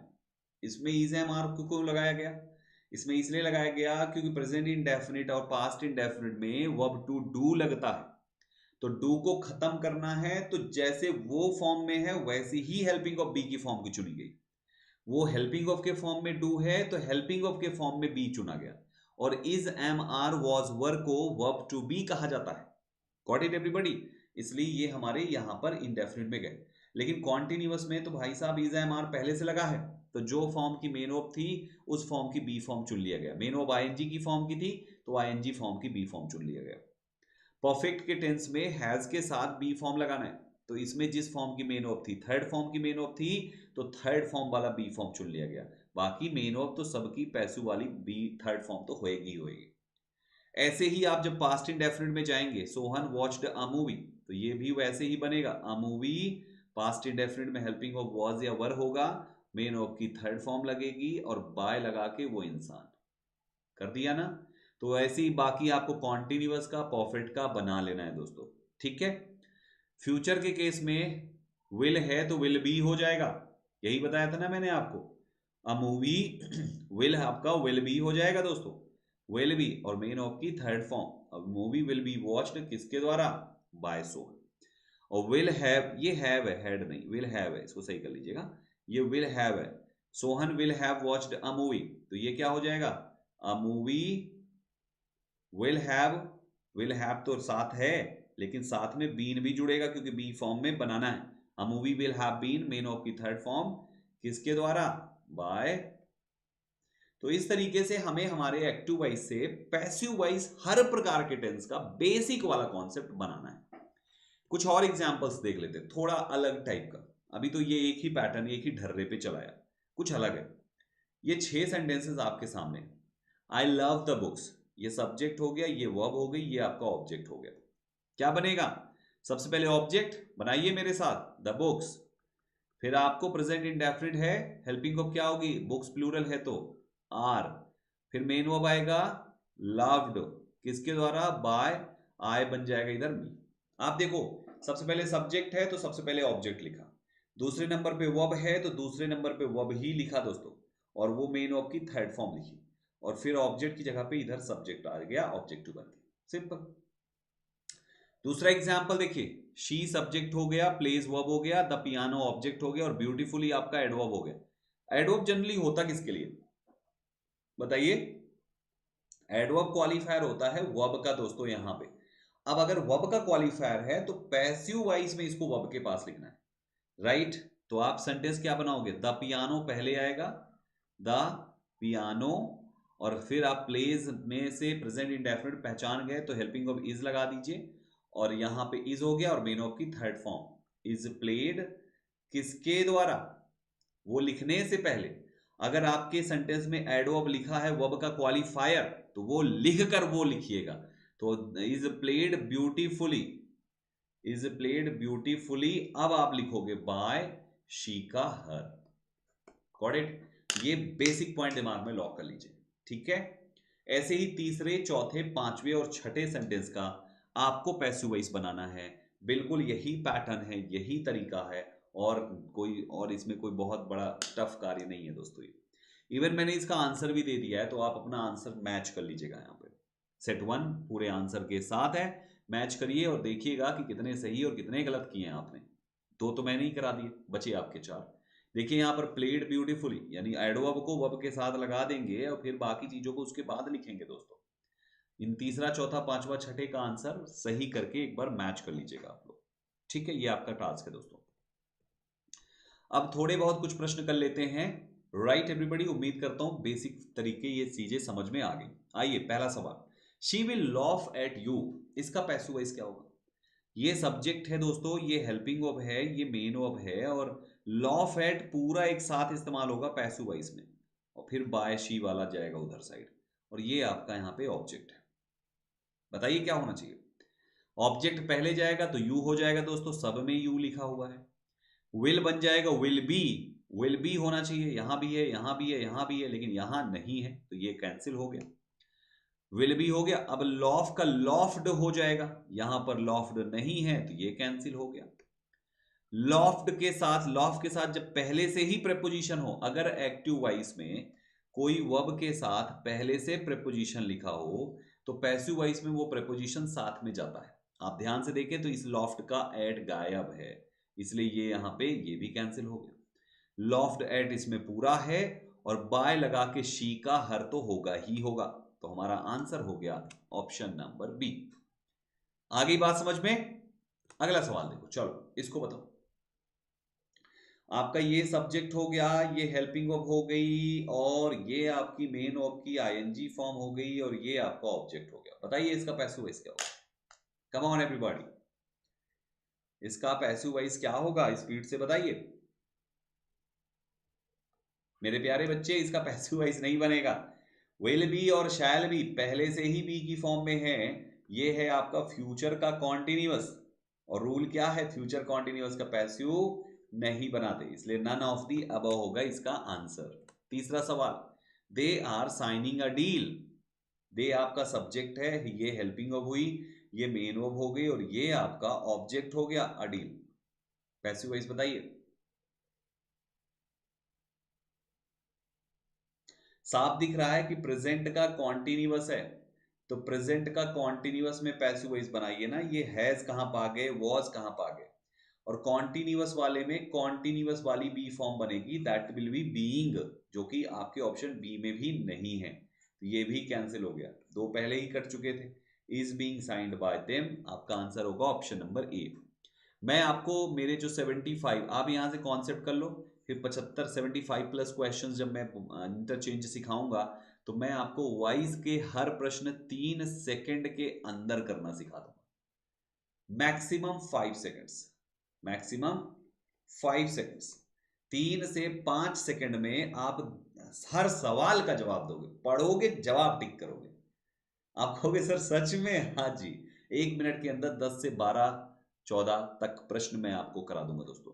तो तैयार हो जाइए, मैं 1 मिनट में 10 प्रश्न सॉल्व करने के लिए, लेकिन उससे पहले आपको एक्टिव पैसिव के ये तीनों क्लासेस देखनी है और फिर वो वाली देखनी है। अगला सवाल है, your brother has proved him wrong, ये सब्जेक्ट हो गया, ये हेल्पिंग वर्ब है, ये मेन वर्ब है, और ये आपका ऑब्जेक्ट है दोस्तों। अब आप देखो हैज प्रूव्ड हो गया तो हैज बीन प्रूव्ड होना चाहिए पैसिव वॉइस में। हैज है, बीन गायब यहाँ पे, हैज बीन लिखा तो आईएनजी लगा दिया यहाँ पे बीइंग लगा दिया दोस्तों। Has been plus third form, अर्थात answer will be option number D. Active passive voice के करने की एक बहुत ही सटीक तरीका है एलिमिनेशन। दिए हुए वर्ब को पैसिव वॉइस में बदल के सारे ऑप्शंस चेक कर लो, आधे से ज्यादा तो एलिमिनेट हो जाएंगे। अगला है my owner took the dog for a walk. My owner आपका सब्जेक्ट हुआ, टुक आपकी वर्ब हुई, द डॉग आपका ऑब्जेक्ट हो गया, मिल गया आपका ऑब्जेक्ट। यहीं से शुरुआत कर दीजिए। साफ साफ दिख रहा है कि टुक है पास्ट इंडेफिनिट, सेकंड फॉर्म में है, टेक टुक टेकन, तो इसकी हेल्पिंग वर्ब में होना चाहिए वॉज या वर। देखो याद होगी तभी काम हो पाएगा। अब वॉज या वर चाहिए था तो ना इज चाहिए, ना हैज चाहिए और ना ही हैड चाहिए, केवल वॉज वर चाहिए, तो वो ऑप्शन सी में है दोस्तों। कितना आसानी से हो जा रहा है ना चीजें। यही होगा, आप पूरा कर लीजिएगा, फिर देखिएगा आप ऐसे ही करना शुरू कर देंगे। उम्मीद करता हूं ये चीजें अच्छे से क्लियर हो रही है। माय नेबर आपका सब्जेक्ट है, ये हेल्पिंग वर्ब हो गया, ये वॉशिंग आपकी मेन वर्ब हो गया और क्लॉथ्स आपका ऑब्जेक्ट हो गया। अब आप यहाँ पे टेंस पहचानिए, पास्ट का कॉन्टिन्यूअस है, तो पास्ट के कॉन्टिन्यूअस को जब बदलोगे तो वॉज वर्ग के साथ BEING जुड़ा होना चाहिए। यहां पर नहीं है दोस्तों, कैंसिल। आपने वॉज लगाया जबकि कपड़ा आपका प्लूरल है, यहाँ पे क्लॉथ्स है विच इज प्लूरल, तो इसलिए ये भी कैंसिल। प्रेजेंट तो कर ही नहीं सकते क्योंकि पास्ट में है, तो पास्ट ही बनेगा दोस्तों। सो आंसर हो जाएगा ऑप्शन नंबर डी। क्लियर हो रहा है ना कैसे करते हैं। सातवां सवाल है he had taken medicines before she came. He had taken subject हुआ, हेल्पिंग ऑफ मेन और ऑब्जेक्ट, तो यही ऑब्जेक्ट से शुरुआत कर दीजिए। हैड टेकन का हो जाएगा हैड बीन टेकन, यहां पर बीन गायब है, यहां पर ये एक्स्ट्रा बीइंग लगा दिया। हैड बीन टेकन है, यहां पे भी बीन गायब है, तो आपका जवाब होगा ऑप्शन नंबर सी। आप ध्यान से देख रहे होंगे मैं ऑप्शंस पूरे पढ़ भी नहीं रहा और सही आंसर तक पहुंच जा रहा हूं। मैं ऑप्शंस पूरे पढ़ भी नहीं रहा और सही आंसर तक पहुंच जा रहा हूं। 3 से 5 सेकंड से ज्यादा कहां लगेगा दोस्तों, आप खुद करेंगे, आप देखिएगा दोस्तों। आठवां सवाल है they had been waiting for him since study. Passive voice बनाइए, मजा ही आ जाएगा इसमें तो। जल्दी, इतना टाइम नहीं, 3 से 5 सेकंड बहुत है। अरे बबुआ, हैड बीन प्लस आईएनजी, ये पहले से बी की फॉर्म दिया हुआ है, इसका मतलब इसका पैसिव वॉइस नहीं बनेगा। जवाब होगा ऑप्शन नंबर डी। बताया ना, past perfect continuous tense, future perfect continuous tense, present perfect continuous tense का पैसिव नहीं बनता, तो इसका भी नहीं बनेगा। INTERROGATIVE interrogative sentence. देखो भाई, मैं आसान भाषा में समझाता हूं, बहुत ही इसको कॉम्प्लिकेटेड नहीं करेंगे। आप आसानी से जानते हैं कि यहाँ पे चीजें प्रश्न पूछ की जाती है। जैसे आप कोई भी प्रकार का इंटरोगेटिव लिख रहे हैं, जैसे आपने कहा हु आर यू, सवाल पूछा आपने हु लगा के, है ना। व्हाट इज द मैटर, सवाल पूछा आपने, तो इंटरोगेटिव में सवाल पूछा जाता है। ये तो हो गया नॉर्मल सा। अब बात आती है कि ये अफर्मेटिव से डिफरेंट कैसे। सेंस वाइज मतलब कि वहां पे बातें रखी जाती है, यहाँ पे सवाल पूछा जाता है, इसके अलावा कैसे डिफरेंट है वो समझिए। हमारा अफर्मेटिव सेंटेंस होता है तो हम सबसे पहले सेंटेंस में एक सब्जेक्ट लिखते हैं और फिर कोई एक हेल्पिंग वर्ब लिखते हैं, उसके बाद मेन वर्ब लिखते हैं, फिर ऑब्जेक्ट लिखकर कॉम्प्लीमेंट लिखते हैं। ये हमारा एक्टिव वॉइस का सेंटेंस होता है। अफर्मेटिव में ये हमारा असर्ट मतलब अफर्मेटिव होता है, यही कह लो, चलो ठीक है। इंटरोगेटिव क्या होता है भाई, ये अफर्मेटिव है, असर्टिव है, असर्टिव कहिए चाहे अफर्मेटिव कहिए, डिटेल में दोनों में अंतर क्या है वो आप क्लास नंबर 1 देखिएगा, मेरा फाउंडेशन का पहली क्लास जिसमें इंट्रोडक्शन दिया है, मैंने इंट्रोडक्शन किया है। इंट्रोगेटिव क्या होता है भाई, इसी कंस्ट्रक्शन में जब आप अपने हेल्पिंग वर्ब को सब्जेक्ट से पहले उठा के लिख देते हैं ना, तो उसी को हम इंटरोगेटिव कहते हैं। मतलब जो सब्जेक्ट प्लस हेल्पिंग वर्ब है ना, वो actually helping verb plus subject हो जाएगा, बिल्कुल पढ़ जाएगा। और आगे वाली चीजें एज इट इज रहेगी, main verb plus object plus complement, बस हो गया, बन गया हमारा इंटरोगेटिव। तो इंटरोगेटिव और अफर्मेटिव या असर्टिव में कोई अंतर ज्यादा नहीं है बनावट के हिसाब से, केवल जो सब्जेक्ट प्लस हेल्पिंग वर्ब था वो हेल्पिंग वर्ब प्लस सब्जेक्ट करना है बस, ठीक। अब आप थोड़ा सा इसको वॉइस के हिसाब से समझाता हूं। जब हमारा सेंटेंस अफर्मेटिव था तो हमने subject plus helping verb plus main verb plus object plus complement किया। आपने पैसिव, ये एक्टिव वॉइस था, पैसिव वॉइस में आपने अपने सब्जेक्ट को ऑब्जेक्ट के साथ रिप्लेस कर दिया। इसको इधर और इस ऑब्जेक्ट को सब्जेक्ट से रिप्लेस कर दिया। इन दोनों ने अपनी जगह बदल ली। ऑब्जेक्ट यहां पर शुरू में आ गया और फिर हेल्पिंग ऑफ मेन ऑफ जो थी वो थी, फिर बाय लगा के आपका सब्जेक्ट चला गया लास्ट में। यही हुआ था ना, कल की क्लास में यही पढ़ाया था ना हमने आपको। बाबू आप एक बात ध्यान से देखो, आपने ऑब्जेक्ट से ही शुरुआत क्यों करी पैसिव वॉइस में? क्योंकि सब्जेक्ट हमारा शुरू में था। अगर मान लीजिए सब्जेक्ट दूसरे नंबर पे लिखा होता तो ऑब्जेक्ट भी दूसरे नंबर पे आता। क्योंकि ऑब्जेक्ट को सब्जेक्ट की जगह पे लिखना है, तो सब्जेक्ट जिस जगह पे होगा वहां पे ऑब्जेक्ट आएगा। अब आपका इंटरोगेटिव सेंटेंस होता है तो एक्टिव वॉइस में क्या होता है आपका? हेल्पिंग वर्ब होता है, फिर सब्जेक्ट होता है, उसके बाद मेन वर्ब ऑब्जेक्ट कॉम्प्लीमेंट, यही होता है ना। तो बाबू जब ये पैसिव वॉइस में होगा तो जहां पर सब्जेक्ट है वहीं पर ऑब्जेक्ट आएगा। अब सब्जेक्ट आपका दूसरे नंबर पे है तो यहां पे ऑब्जेक्ट आएगा। आपने यहां पर हेल्पिंग वर्ब की पोजीशन नहीं चेंज करी तो यहां भी हेल्पिंग वर्ब की पोजीशन वही रहेगी। जैसे यहां पर हेल्पिंग वर्ब दूसरे नंबर पे था तो पैसिव वॉइस में भी देखो तो दूसरे नंबर पे था। यहां पर हेल्पिंग वर्ब पहले नंबर पे है तो पैसिव वॉइस में भी पहले नंबर पे रहेगा। फिर देखो मेन वर्ब है, मेन वर्ब लिखो। अब ऑब्जेक्ट की जगह पे इधर सब्जेक्ट आ जाएगा, बाय सब्जेक्ट प्लस कॉम्प्लीमेंट बन गया। समझ गए? अगर यही इंटरोगेटिव होता डब्ल्यू एच टाइप वाला तो हम कैसे करते हैं? आपका एक्टिव वॉइस में होता सबसे पहले डब्ल्यू एच वर्ड, फिर कोई हेल्पिंग वर्ब होता, फिर कोई सब्जेक्ट होता, फिर आपका मेन वर्ब होता, ऑब्जेक्ट होता, कॉम्प्लीमेंट होता, यही होता। बाबू अब आपका सब्जेक्ट यहां पे तीसरे नंबर पे है ना, तो आपका ऑब्जेक्ट भी तीसरे नंबर पे यहां पे आएगा। इसका मतलब इसके पहले जहां पर हेल्पिंग वर्ब है वो एज इट इज रहेगा और जहां पे डब्ल्यू एच वर्ड है वो एज इट इज रहेगा। और फिर आपका यहां पे ये मेन वर्ब, अब बाय लगा के आपका ये सब्जेक्ट प्लस कॉम्प्लीमेंट। मतलब हमें केवल सब्जेक्ट की पोजीशन पे ऑब्जेक्ट ला के रखना है। अब सब्जेक्ट शुरू में लिखा है तो शुरू में लगा दो, दूसरे नंबर पे लिखा है तो दूसरे नंबर पे आएगा ऑब्जेक्ट, तीसरे नंबर पे लिखा है तो तीसरे नंबर पे आपका ऑब्जेक्ट आ जाएगा। जहां पे सब्जेक्ट वहीं पे ऑब्जेक्ट, और जहां पे ऑब्जेक्ट वहीं पे सब्जेक्ट। ठीक, इसको एग्जांपल से समझते हैं। आ जाओ, पहला सवाल है, do we enjoy hiking in the mountains? अब ये डू आपकी हेल्पिंग वर्ब, वी आपका सब्जेक्ट, इंजॉय आपकी मेन वर्ब, और इंजॉय क्या? तो ये हाइकिंग इन दी माउंटेन्स, ये पूरा हिस्सा यहां पे आपका ऑब्जेक्ट। हो गया काम? इस ऑब्जेक्ट को उठाइए, वी की जगह पे लिखिए। जब हाइकिंग इन दी माउंटेन्स यहां पे लिखोगे तो प्रेजेंट इंडेफिनिट डू की जगह पे तो कुछ लिखोगे ना, क्या लिखोगे? इज। ठीक, सब्जेक्ट की जगह ऑब्जेक्ट लिख दो। हाइकिंग इन दी माउंटेन, चलो ये मान लो पूरा लिख गया। फिर मेन वर्ब की थर्ड फॉर्म लिख दो। मेन वर्ब की थर्ड फॉर्म ENJOYED, इंजॉयड हो गया। हाँ, ये हेल्पिंग वर्ब लिख दिया, फिर इसका ऑब्जेक्ट लिख दिया, फिर मेन वर्ब की थर्ड फॉर्म लिख दिया। अब इसकी जगह पे इधर वाला सब्जेक्ट बाय अस बन गया। लास्ट में क्वेश्चन मार्क जरूर लगाइएगा, एक्टिव और पैसिव दोनों का क्वेश्चन मार्क होता है दोस्तों। तो is hiking in the mountains enjoyed by us, इसका आंसर भी लिखा होगा, देखिए, is hiking in the mountains enjoyed by us. है ना आसान? और example, does the company produce high quality product? ये हेल्पिंग वर्ब, ये सब्जेक्ट, ये मेन वर्ब, क्या प्रोड्यूस? हाई क्वालिटी प्रोडक्ट्स, ये ऑब्जेक्ट। तो डज आपका यहां पर आएगा जब हाई क्वालिटी प्रोडक्ट्स आप लिखोगे यहां पे कंपनी की जगह पे, तो हाई क्वालिटी प्रोडक्ट्स आपका प्लूरल है तो प्लूरल वाली वर्ब आ जाएगी आपकी are. High quality products are, high quality products produced by the company. देखो आंसर यही होगा, are high quality products produced by the company. हो गया हमारा, कितना आसान है ना।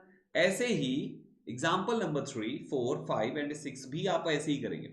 अब ये डिड से शुरू है तो वॉज वर हो जाएगा दोस्तों, है कि नहीं? ये डज से शुरू है, ये इज एम आर रहेगा दोस्तों। तो हमें ऐसे करके हमारे इंटरोगेटिव को एक्टिव वॉइस से पैसिव वॉइस बनाना होता है। कोई भी प्रकार का सेंटेंस हो इस तरीके से है, बस ऐसे ही बनाओ। मतलब असर्टिव जिसने पढ़ लिया उसके लिए इंटरोगेटिव हलवा होता है भाई साहब। अभी आगे के थोड़े बहुत कॉन्सेप्ट्स अलग हैं, बाकी ऐसे ही है सबके सब, ठीक है।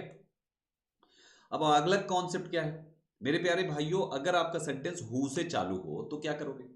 एक इंटरेस्टिंग बात बताता हूं, बड़े ध्यान से सुनिएगा।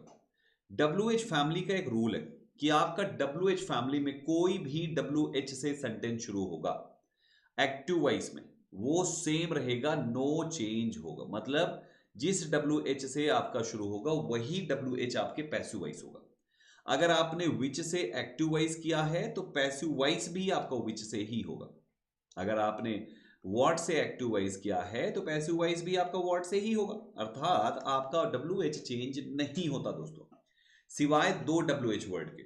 एक है WH आपका हु और दूसरा है WH आपका हु। केवल ये दोनों आपस में बदल जाते हैं। जो हु होता है वो बन जाता है बाय हुम, और जो हुम होता है वो बन जाता है हु। बस इतना सा फंडा याद रखें, इतना सा याद रखें।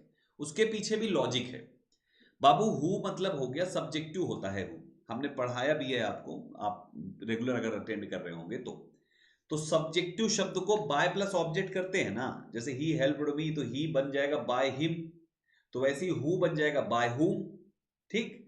और जो ऑब्जेक्ट होता है उसको हम सब्जेक्टिव बनाते हैं ना, तो ये हुम ऑब्जेक्टिव ही तो पता करता है, इसलिए इसको सब्जेक्टिव बना दिया। तो है बात वही दोस्तों, बस हमें थोड़ा ध्यान से समझना है। तो सारे WH वर्ड अनचेंज्ड रहते हैं सिवाय हु एंड हुम के। हु बन जाता है बाय हुम और हुम बन जाता है हु। ठीक है, इसको एग्जांपल से समझते हैं। जैसे आपका पहला एग्जांपल है, who has written the book of love. अब हु बन गया आपका बाय हुम, ध्यान से देखना, बाय हुम। हैज बन जाएगा हैज बीन, लेकिन आपको टेंस में पढ़ाया है कि आप हेल्पिंग वर्ब का केवल एक ही पार्ट सब्जेक्ट से पहले लिख सकते हैं। तो यहां पे जब द बुक ऑफ लव जो इसका ऑब्जेक्ट है, जैसे देखो ये हु हो गया, ये हेल्पिंग वर्ब हो गया, ये मेन वर्ब हो गया, और ये है आपका ऑब्जेक्ट, मेन वर्ब के बाद ऑब्जेक्ट। तो ऑब्जेक्ट इधर आएगा। अब हु का बाय हुम हो गया, एक ये हो गया, हेल्पिंग वर्ब एक है तो एक ही लिखा आपने। अब यहां पर इसके बाद आएगा ऑब्जेक्ट, क्योंकि ऑब्जेक्ट के बाद ही मेन वर्ब लिखा जाता है ना। अभी तक यही किया ना, आप देख लो, कंफ्यूजन हो तो कंफ्यूज मत होइए। देखिए आपने जो मेन वर्ब लिखा है, यहां पे देखो WH वर्ड लिखा, हेल्पिंग वर्ब लिखा, फिर आप जो सब्जेक्ट है उसको हटा के यहां पे ऑब्जेक्ट लाते हो ना। ऑब्जेक्ट लिखकर ही तो मेन वर्ब लिखोगे, है ना। तो वो हु होम में भी करना है। तो यहां पर आप ऑब्जेक्ट लिखकर ही मेन वर्ब करेंगे, तो ऑब्जेक्ट लिख दिया। अब आपको मेन वर्ब लिखनी है, लेकिन हैज का हैज बीन होता है, तो वो जो बीन है वो मेन वर्ब के साथ चली जाएगी दोस्तों। क्योंकि टेंस में आपको सिखाया है कि केवल हेल्पिंग वर्ब का फर्स्ट पार्ट, चाहे वॉइस एक्टिव हो या पैसिव हो, केवल फर्स्ट पार्ट ही सब्जेक्ट से पहले आता है। समझ में आया? केवल फर्स्ट पार्ट ही सब्जेक्ट से पहले आता है, केवल फर्स्ट पार्ट। अब हैज बीन है हेल्पिंग वर्ब, तो केवल हैज आएगा। यहां पर ये है ना भैया, सब्जेक्ट हो या ऑब्जेक्ट, अब ये बन गया ना, तो इसके पहले हैज आएगा। तो by whom has the book of love been written हो जाएगा पैसिव वॉइस। हु के एक और बनता है, हम चाहें तो हु वाले को हु से ही शुरू कर दें, ये बाय को अंतिम में लगा दें, बस इतना भी कर सकते हो। सब कुछ सेम है। देखो जैसे बाय हुम है, हु का बाय हुम किया ना, तो हम हु का हु ही रहने दें, देखो हु ही रहने दिया। फिर देखो यहाँ पे हैज का हैज किया, द बुक ऑफ लव का द बुक ऑफ लव किया, बीन का बीन किया, रिटन का रिटन किया, बाय अंतिम में डाल दो मेन ऑफ के साथ। तो ये दो तरीके से होता है। इसको अभी मैं आगे और एग्जांपल्स आपको दूंगा, और उस पर ये प्रैक्टिस करने पर बनेगा दोस्तों। आप हो सकता है इसमें भूल जाएं, ये प्रैक्टिस करने पे बनेगा। कंस्ट्रक्शन दिमाग में लॉक कर ले, कैसे क्या सेट हो रहा है। ठीक है, कि WH वर्ड हु लिखा, who has written the book of love, यानी हु, फिर helping verb, main verb, object. तो हु लिखना है बाय हुम, या हु का हु लिखो, फिर हेल्पिंग वर्ब लिखो, फिर ऑब्जेक्ट लिखो। फिर अगर हेल्पिंग वर्ब का एक और हिस्सा है तो वो आगे लिखो, अगर एक ही हिस्सा है तो वो पहले लिखा जा चुका है, और फिर थर्ड फॉर्म खत्म। विच के केस में भी यही है दोस्तों। विच के केस में विच गर्ल ब्रोक योर चेयर, तो या तो बाय विच गर्ल लिखो, या तो विच यहां लिख दो, बाय अंतिम में लिख दो। बाकी नियम वही है कि which girl by which girl, फिर हेल्पिंग वर्ब, फिर उधर वाला ऑब्जेक्ट, फिर मेन ऑफ की थर्ड फॉर्म। यहां भी बाय विच गर्ल ना करके केवल which girl were your chairs broken, और उधर लास्ट में बाय। एक्चुअली ऐसा इसलिए क्योंकि विच का देखो दोनों में ही विच है। विच का सब्जेक्टिव और ऑब्जेक्टिव दोनों विच ही होता है। ये सब्जेक्ट भी होता है और ये ऑब्जेक्ट भी होता है, इसलिए चाहे बाय विच लिखो या केवल विच लिख के लास्ट में बाय लिखो, दोनों ही बात एक है दोस्तों। ठीक है ना, याद रहेगा। तो इस पर थोड़ी सी प्रैक्टिस कर लेते हैं। चलिए, सबसे पहला सवाल है, who won the Nobel prize in literature this year. अब ये आपका हु सब्जेक्ट है, यही तो सब्जेक्ट है, बाकी तो सब गायब है ना यहाँ पे। वन आपकी मेन वर्ब है, the Nobel prize in literature ये आपका यहां से यहां तक ऑब्जेक्ट है। हमें सबसे पहले क्या करना है, मैं यहां से शुरू करता हूं। तो हु का अगर मैं बाय हुम बना दूं, ध्यान से देखिएगा, ठीक है, बाय हुम बना दिया तो ये हो गया बाय हुम। अब हमें वन का क्या करना है, हेल्पिंग वर्ब लिखनी है पहले। अब हेल्पिंग वर्ब लिखेंगे तो पास्ट इंडेफिनिट है, पास्ट इंडेफिनिट की हेल्पिंग वर्ब हो जाएगा वॉज, बाय हुम वॉज, क्योंकि WH के बाद हेल्पिंग वर्ब लिखना है। फिर आपने ये लिखना है the Nobel prize in literature, the Nobel prize in literature, ठीक है। फिर आपने लिखना है मेन ऑफ की थर्ड फॉर्म, मेन ऑफ की थर्ड फॉर्म 111, बस हो गया। Question mark this year last में लिखा हुआ है, दिस ईयर, या तो ये लिख दो। दूसरा क्या है, बाय हुम का हु लिखो केवल, अब बाकी एज इट इज लिख दो, was the Nobel prize won this year, और last won by this year, ये लास्ट में लिख दो, दिस ईयर, ये लिख दो। देखो इसका आंसर भी लिखा हुआ है, एक तो ये लिखा है, और वो हु वाले केस में वन बाय दिस ईयर, यहां पे बाय लिखना, ठीक है ना। अगर आप यहाँ पे बाय होम का केवल हु करते हो तो लास्ट में यहाँ पे बाय लिखना आप, ठीक है, और फिर दिस ईयर, यानी मेन ऑफ के साथ आपको बाय लिखना है। डन। तो आप देखो यहाँ पे यही तो बनाया आपने, बाय होम, फिर हेल्पिंग ऑफ, फिर वो ऑब्जेक्ट, फिर थर्ड फॉर्म। सब में यही करना है, सब में। जैसे हु रोड दिस बुक, तो हु का आप करोगे बाय होम, फिर हेल्पिंग ऑफ, फिर ऑब्जेक्ट, फिर main of. By whom helping was, फिर object this book, by whom was this book, अब फिर मेन वर्ब रिटन, खत्म, है ना। ये फिर हेल्पिंग वर्ब, फिर ये, मतलब ये वाला इधर, ये वाला इधर, सिंपल सा फंडा है। क्यों ऐसा? क्योंकि आप ऑब्जेक्ट ही तो लेकर आते हो इधर साइड, याद करो यार, यही तो किया है आपने। Who design this building, building इधर आ जाएगी, डिजाइन उधर चली जाएगी, और हु और हेल्पिंग को बगल बगल लग जाएंगे। तो by whom was this building designed, who organized the event, by whom was the event organized, who is driving the car, by whom is the car being driven. देखो सब कुछ यही आंसर होगा, ये देखो, क्लियर हो गया ना। सो हमें यही तो करते रहे हैं अभी तक, है ना। चलो अच्छा, हु वाला सीख गए, अब एक बार होम वाला जान लीजिए। अगर होम से सेंटेंस शुरू है तो उसको हु में बदलते हैं, कैसे? होम का हु कर दो, हेल्पिंग ऑब लगा दो, मेन ऑब लगा दो, और फिर जो आपका ये सब्जेक्ट है वो अंतिम में बाय के बाद चला जाएगा। नहीं समझे बाबू? आप देखो ये होम क्या है आपका, ये आपका ऑब्जेक्ट है, फिर आपने लिखा डिड, फिर आपने लिखा यू, तो यू ही तो लॉ ऑफ एट है, यानी लॉफ कौन कर रहा है, लॉफ कौन कर रहा है, कौन? ये जो लॉफ है, LAUGH, लॉफ है, कौन कर रहा है? यू ही तो लॉफ कर रहा है। तो सब्जेक्ट को हमें उठा के लास्ट में लिखना होता है ना, by plus subject passive voice में, तो हम पैसिव वॉइस में ये बाय प्लस सब्जेक्ट कर देते हैं। तो बाय होम, होम का कर दिया, होम का कर दिया हु, देखो नीचे नीचे देखो, होम है तो हु हो गया, हेल्पिंग ऑफ है तो हेल्पिंग ऑफ कर दिया, ये सबसे अंतिम में डाल दो बस। फिर क्या बचेगा आपका, लॉफ है तो लॉफ डैड कर दिया, और फिर ये अंतिम में चला गया। मतलब हमें केवल एक ही काम करना है। जैसे यहां देखो, home did you invite, invite किसने किया? यू ने, तो यू को उठा के सबसे अंतिम में डाल दो पैसिव वॉइस में। अब पूरी लाइन को एज इट इज जोड़ते चले जाओ। जैसे यहां पे देखो, होम को हु कर दो, डिड को पास्ट इंडेफिनिट है वॉज कर दो, ये अंतिम में जाएगा। इनवाइट को इनवाइटेड कर दो, कहां पे? टू द पार्टी कर दो, और यू लास्ट में बन गया। देखो, who was invited to the party by you, देखो चेक करो, who was invited to the party by you. आसान है ना। ऐसे ही करना है, जैसे होम डिड शी चूज, तो शी को उठाओ पैसिव वॉइस में लास्ट में कर दो बाय हर कर दो बस। यहां पे देखो, होम विल दे, तो दे को उठाओ लास्ट में कर दो।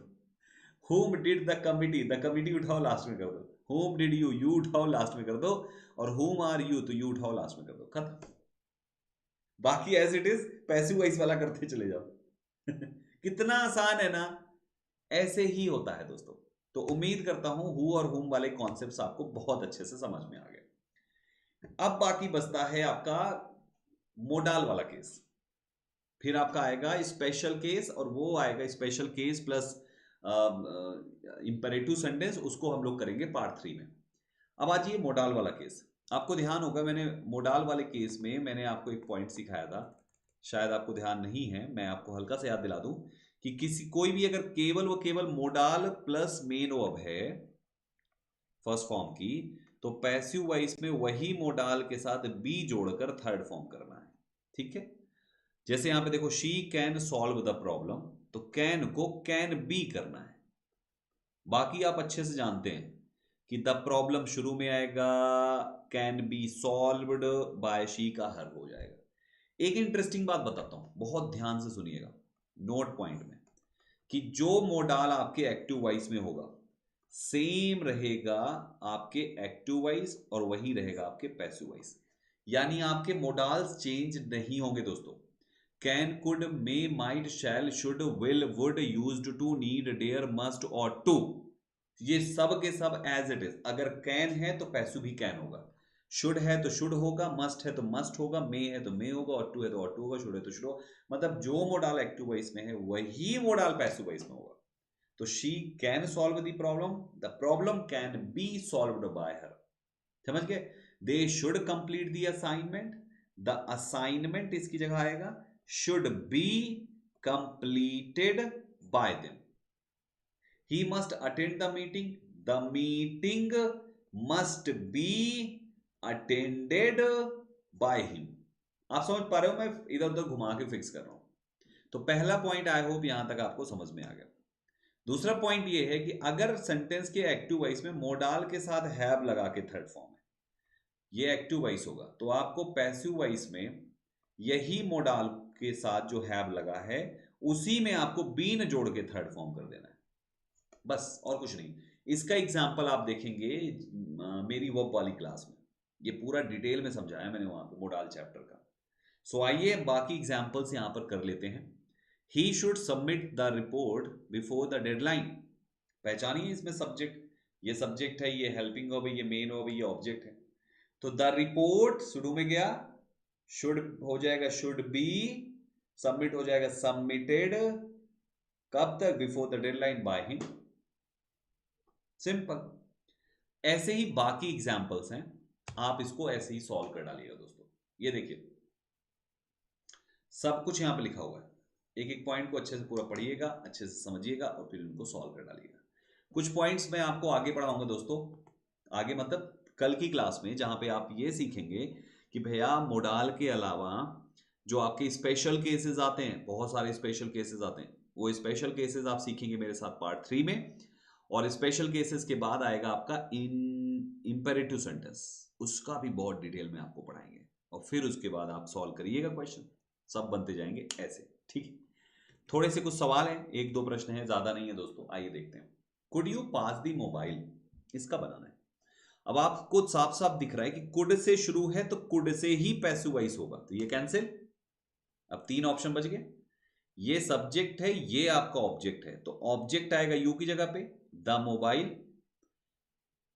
कुड है तो कुड बी होता है ना? यही सीखा है ना, मोडाल है तो मोडाल प्लस बी हो जाएगा पैसिव में, तो कुड बी होना चाहिए। यहां पे बीइंग लिखा है और यहां पे हैव लिखा है, ये दोनों कैंसिल। अब बच गया कौन सा? केवल ऑप्शन सी। सही जवाब ऑप्शन सी होगी। समझ गए ना बच्चे?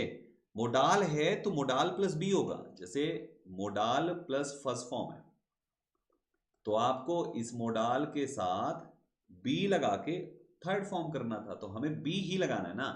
तो आप देखो यहां पे बीइंग लगा था और यहां पे हैव बीन लगा था, गलत है दोनों। एक और, does your teacher play mobile game.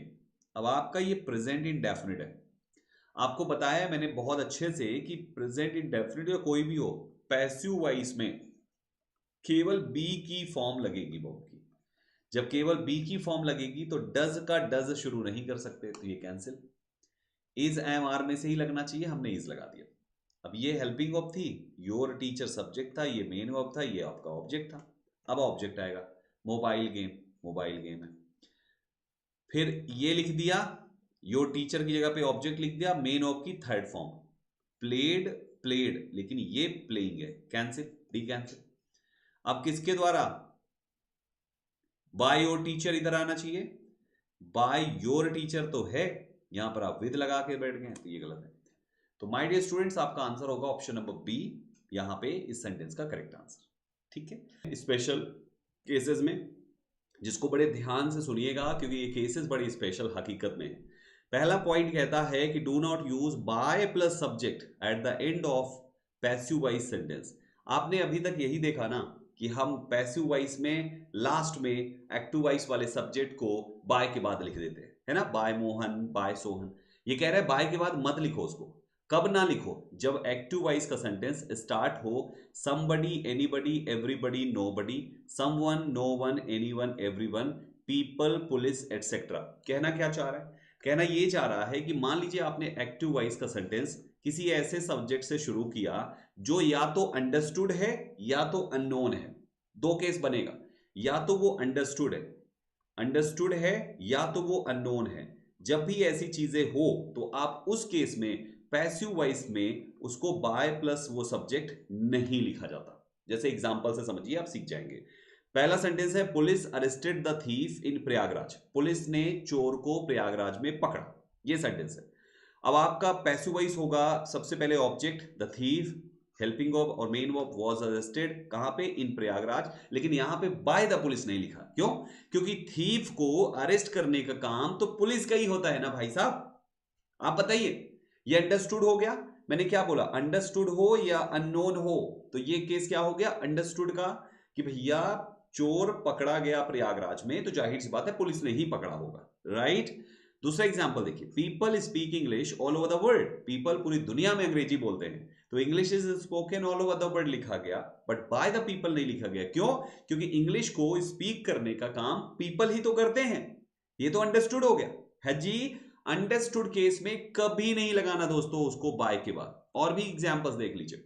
Someone has stolen his wallet, किसी ने उसका वॉलेट चुरा लिया है, तो his wallet has been stolen. अब आप अगर लिखते हैं बाय समवन, तो वो समवन में किसने चुराया वो अभी भी अननोन है, तो वो आपका एक्टिव में भी अननोन था और वो पैसिव में भी अननोन रहेगा, तो लिखने की जरूरत ही क्या है? अननोन हुआ ना। मैंने क्या बोला? अंडरस्टूड हो या अननोन हो तो पैसिव वॉइस में उसे नहीं लिखते। Robbers looted his shop was looted. जाहिर सी बात है लूटने का काम लुटेरे ही तो करेंगे, लुटेरे की इंग्लिश रॉबर्स होती है, तो आप नहीं भी लिखोगे बाय रॉबर्स तो भी रॉबर्स ही लूटेगा, अंडरस्टूड हो गया।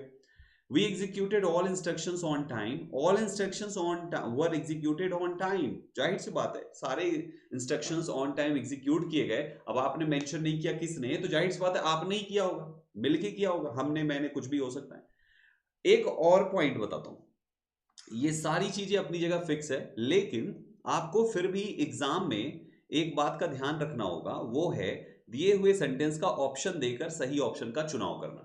तो आप भले ही ये सीख रहे हैं कि his wallet has been stolen, examiner का मूड है लगा दिया बाय समवन तो उसको, और बाकी सारे ऑप्शंस का टेंस गलत कर दिया, तो मजबूरी में आपको बाय समवन चुनना पड़ेगा दोस्तों, समझ रहे हैं? क्योंकि बाकी ऑप्शंस के टेंस ही गलत हैं। जैसे यहां पे someone has stolen his wallet, तो हिज वॉलेट हैज बीन, अब किसी में हैड बीन लिख दिया, किसी में हैव बीन लिख दिया, किसी में इज बीइंग लगा दिया, और जिसमें हैज बीन लिखा उसमें बाद में लिख दिया बाय समवन। आपकी मजबूरी है, आपके पास कोई चॉइस नहीं, एग्जामिनर के मूड पर है, आप चुन लीजिए उसको फिर भी, जबकि सेंटेंस गलत है, वो गलत है एक्चुअल में, राइट? लेकिन बाकी ऑप्शन सब उससे भी ज्यादा गलत है, तो जो ठीक है, थोड़ा बहुत ठीक है, उसी को चुन लीजिए, वही आपका आंसर हो जाएगा। ये हमेशा ध्यान रखें कि अपना आंसर हमेशा ऑप्शंस देखकर ही आप करेंगे दोस्तों। Got it? Now moving forward. इसके बाद दूसरा पॉइंट आता है, बहुत ही स्पेशल है ये भी है। अगर सेंटेंस इट इज टाइम से शुरू हो और फिर 2+V1 लिख के नाउन लिखा हुआ हो, एक बार कंस्ट्रक्शन समझिए, इट इज टाइम 2+V1 और एक नाउन, जैसे इट इज टाइम 2+V1 और एक नाउन है ना, it is time to shut the shop. तो इसको हम कैसे बनाएंगे, मैं आपको एक स्पेशल पॉइंट बताता हूं। आपको मेन वर्ब की फर्स्ट फॉर्म, मेन वर्ब की सेकेंड फॉर्म, मेन वर्ब की थर्ड फॉर्म, मेन वर्ब की आईएनजी की फॉर्म और मेन वर्ब की एस और ईएस की फॉर्म, इनका पैसिव वॉइस क्या होता है? आपका पैसिव वॉइस मेन वर्ब का बनता है एक्चुअली, ठीक है? जो आप हेल्पिंग वर्ब का बनाया, हेल्पिंग वर्ब का नहीं, मेन वर्ब का। तो जो फर्स्ट फॉर्म होता है, हमें मेन वर्ब को बी फॉर्म में बदलना है। ध्यान से सुनिएगा, हमें हर मेन वर्ब को बी फॉर्म में बदलना होता है। ये मेन वर्ब फर्स्ट फॉर्म में है तो इसको बी की फॉर्म में बदलो। जिस फॉर्म की मेन वर्ब उस फॉर्म की बी फॉर्म लिखना है। आपके पास बी की फॉर्म है बी, बीइंग और बीन, ये तीन होते हैं, और साथ में आपके पास होता है इज, एम, आर, वॉज, वर, ये सब आपकी बी की फॉर्म में आते हैं। सो आपका जिस फॉर्म का मेन वर्ब है उस फॉर्म की बी फॉर्म लिखनी है। अब ये मेन वर्ब है आपका फर्स्ट फॉर्म का, तो फर्स्ट फॉर्म वाली बी फॉर्म लिख दीजिए, और फिर जो मेन वर्ब है वो थर्ड फॉर्म में हो जाएगा। जो मेन वर्ब है वो तो सबका थर्ड फॉर्म होगा। यहां पे देखो सेकंड फॉर्म है पास्ट फॉर्म, तो पास्ट फॉर्म का आपके पास बी फॉर्म होगा वॉज और वर्ब, राइट? और फिर जो वर्ब है वो थर्ड फॉर्म। ये ऑलरेडी थर्ड फॉर्म है, तो थर्ड फॉर्म का बी फॉर्म चुनिए। ये देखिए बीन है ना, तो मेन वर्ब की थर्ड फॉर्म का पैसिव वॉइस होता है बीन प्लस थर्ड फॉर्म।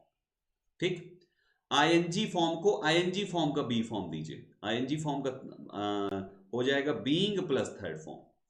समझ पा रहे हो? जैसे गोइंग है तो गोइंग का हो जाएगा बीइंग गॉन, ये पैसिव वॉइस। एस और ईएस का क्या होगा? एस और ईएस का होगा is am are plus third form, जो मेन वर्ब है वो थर्ड फॉर्म।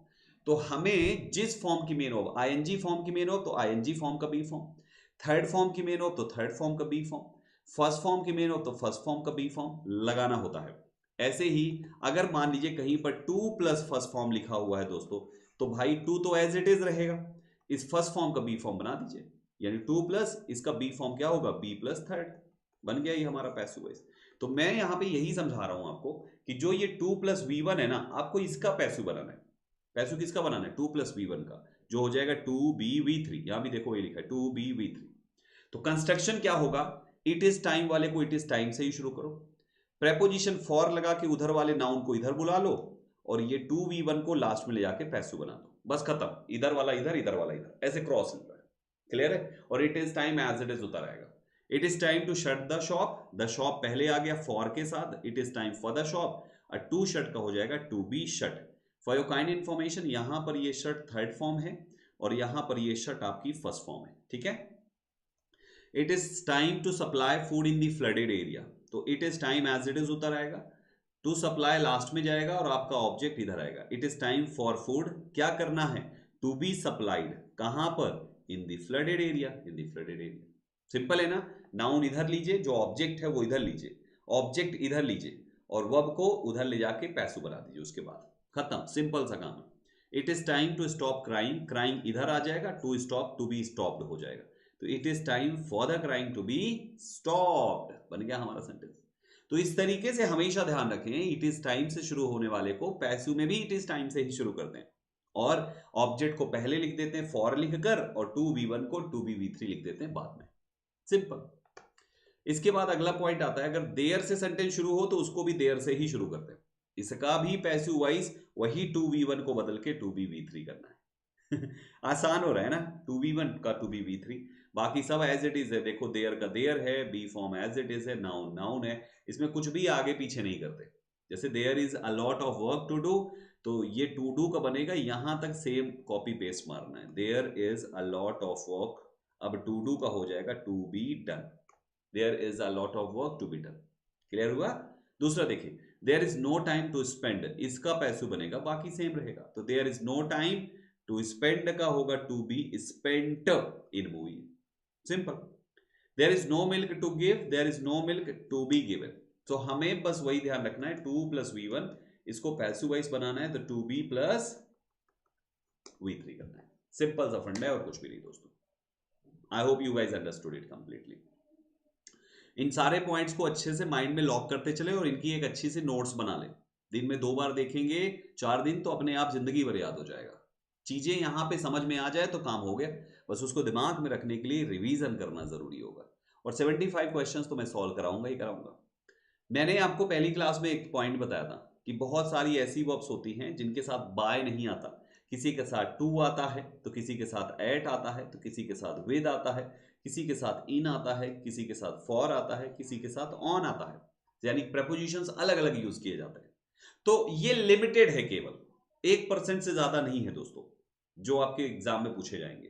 99% वही बाय वाला होता है। अगर ये वर्ब्स आते हैं, नो आता है, लिसन आता है, प्रीफर, एडिक्टेड, इनवाइटेड, तो इनके साथ टू लगाइए पैसिव वॉइस में। Amazed, startled, vexed, surprised, shocked, astonished, knocked, annoyed आता है, तो आप इनके साथ प्रेपोजिशन एट लगाइए। एनॉयड अगर किसी चीज से हो तो एट लगाइए, अगर इंसान से कोई नाराज है तो विद लगाइए। फिर डेकोरेटेड के साथ भी with, filled with, satisfied with, compared with, pleased with, quarrelled with, disgusted with, displeased with, इन सब के साथ लगाइए ऐसे। एम्बॉडीड के साथ इन है, डिसइंटरेस्टेड के साथ इन, और इंटरेस्टेड के साथ भी इन आता है। प्रिपेयर्ड के साथ फॉर, और डिपेंडेंट के साथ ऑन आता है। ये कुछ सिलेक्टेड है जो आपके एग्जाम में पूछे जाएंगे दोस्तों। इनको एग्जांपल से समझो। जैसे आई नो यू है, ये आपका ऑब्जेक्ट है, ये आपकी वर्ब है, और ये आपका सब्जेक्ट है। ऑब्जेक्ट पहले आ गया, नो का हो गया आर नोन। अब आप बाय मी नहीं लिखना, नोन के साथ टू, तो टू मी होगा, तो you are known to me हो जाएगा। The news surprised everyone, surprised के साथ पता होना चाहिए कौन सा प्रीपोजिशन आएगा, एवरीवन वाज सरप्राइज्ड, किससे, एट दिस न्यूज, क्योंकि सरप्राइज के साथ एट आता है दोस्तों। शी एनॉयड मी, इंसान को नाराज किया तो विद आएगा, I was annoyed with her, और हर बिहेवियर एनॉयड मी, उसके बिहेवियर ने एनॉयड किया तो I was annoyed at her behaviour. मैंने एनॉयड वाला भी बताया था आपको कि विद भी आता है और एट भी आता है।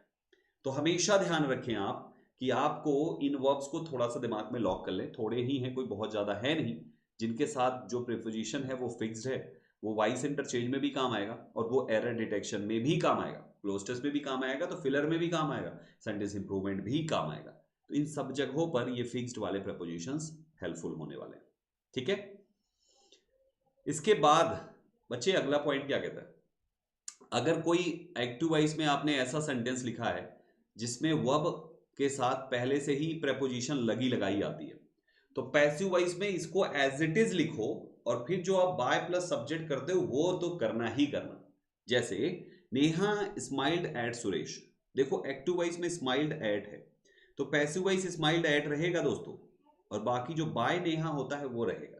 जो आपका इधर का ऑब्जेक्ट सब्जेक्ट की जगह, सब्जेक्ट को ऑब्जेक्ट की जगह आप करते हैं, वो सब कुछ करिए, लेकिन जो केवल एक वर्ब था ये वर्ब प्लस प्रेपोजिशन है। इसका मतलब क्या है, फ्रेजल।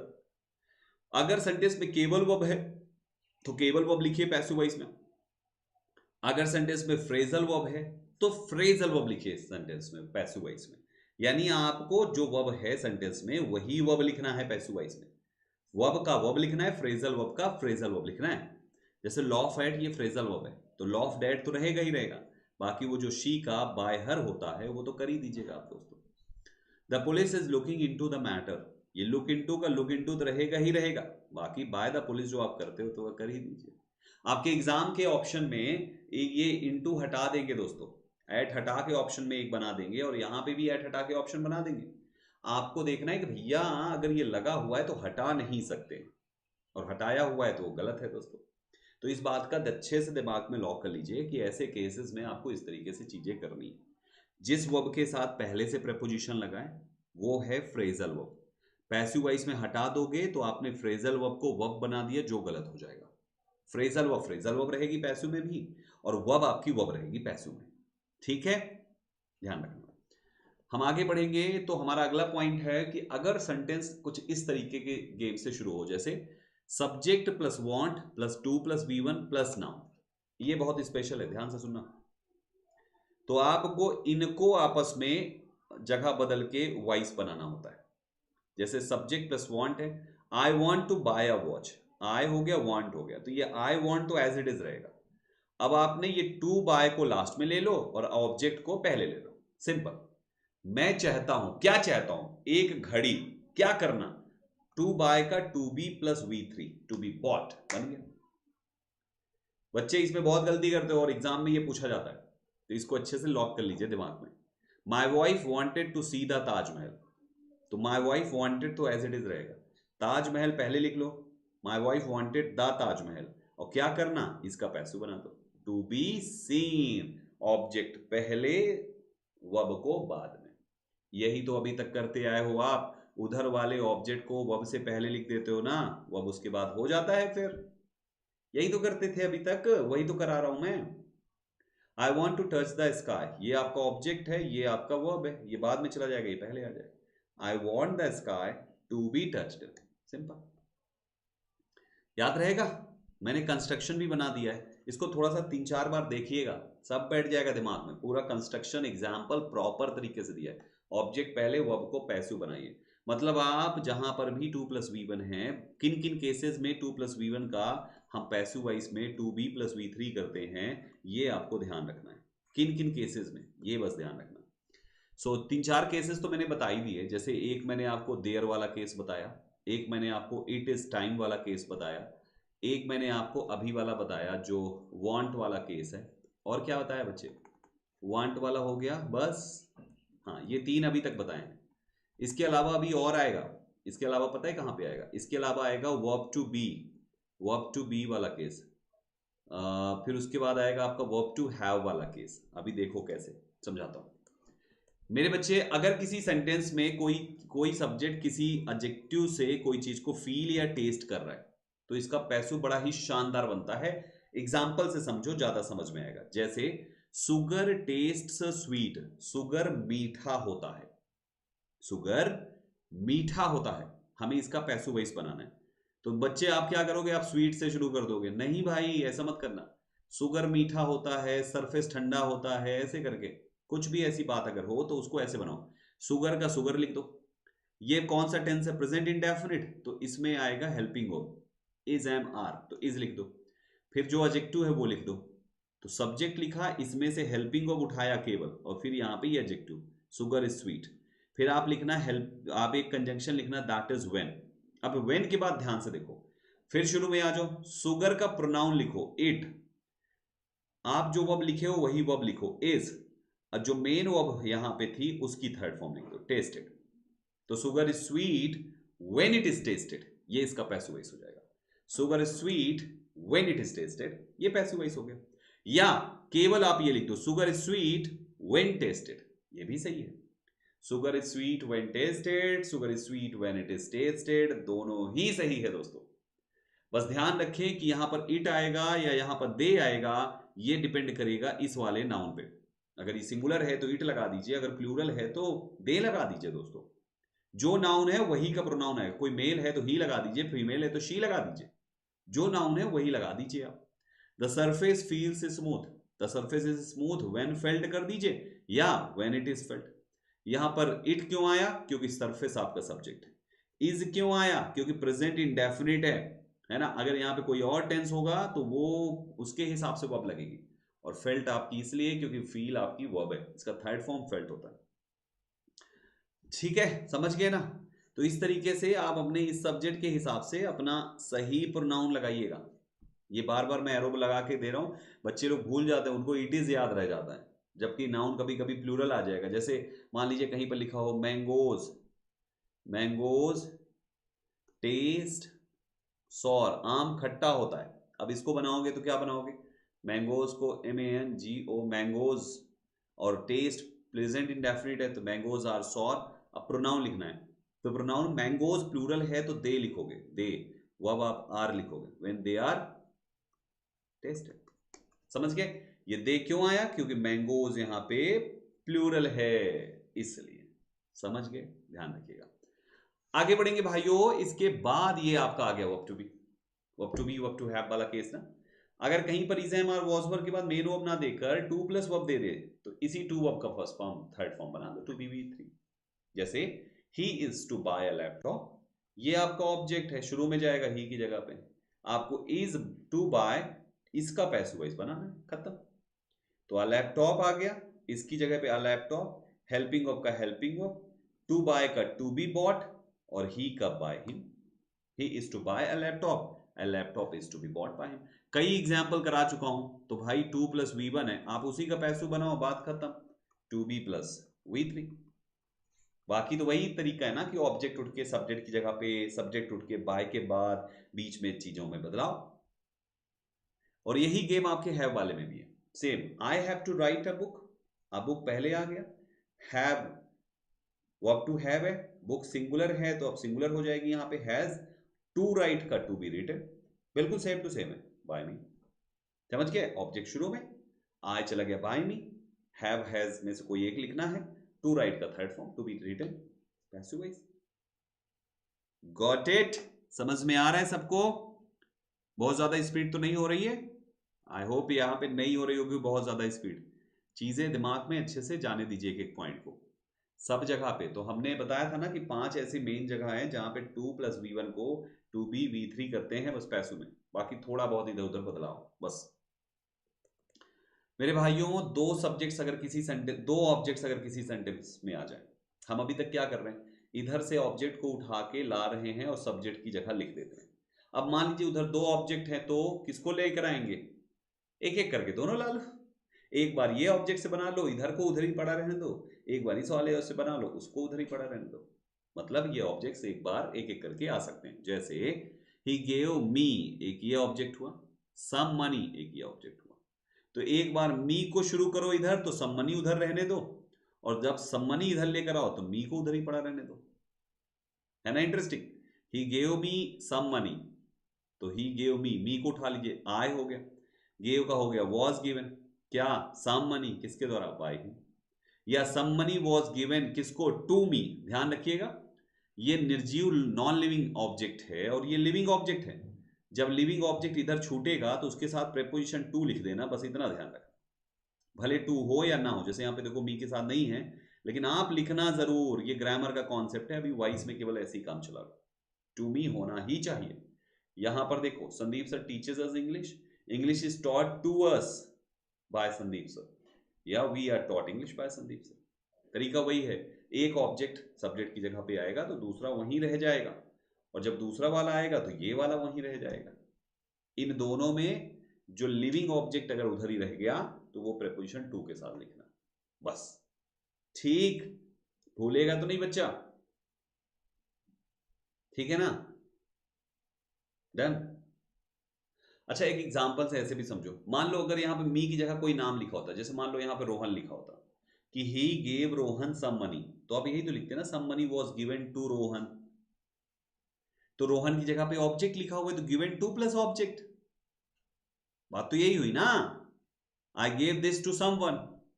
तो गाइस वही तो करोगे आप, बात वही है ना, नाउन लिखो चाहे प्रोनाउन, लिविंग ऑब्जेक्ट छूटेगा तो टू लेगा अपने साथ। बच्चे अगर, तो ये आपके स्पेशल केसेस यहां तक खत्म हो जाते हैं। अब आता है आपका इंपेरेटिव सेंटेंस। इंपेरेटिव सेंटेंस बहुत बेसिक है, 3 से 4 कॉन्सेप्ट्स हैं, उन्हीं को बस सीख लेना होता है बस। जैसे अगर ऑर्डर वाले सेंटेंस हो तो उसको कैसे बनाते हैं, जैसे आपका सेंटेंस होगा late the door, shut the door, तो मेन वर्ब की फर्स्ट फॉर्म है और ये ऑब्जेक्ट है। ऑर्डर वाले सेंटेंस को पैसिव वॉइस में लेट से शुरू करते हैं, इधर वाले को इधर लिख दो, इधर वाले को इधर, बस आपको मेन वर्ब प्लस ऑब्जेक्ट में ऑब्जेक्ट को इधर ला दो, इसको इधर ला दो, और कुछ भी नहीं करना है, और शुरुआत बस लेट से कर देना।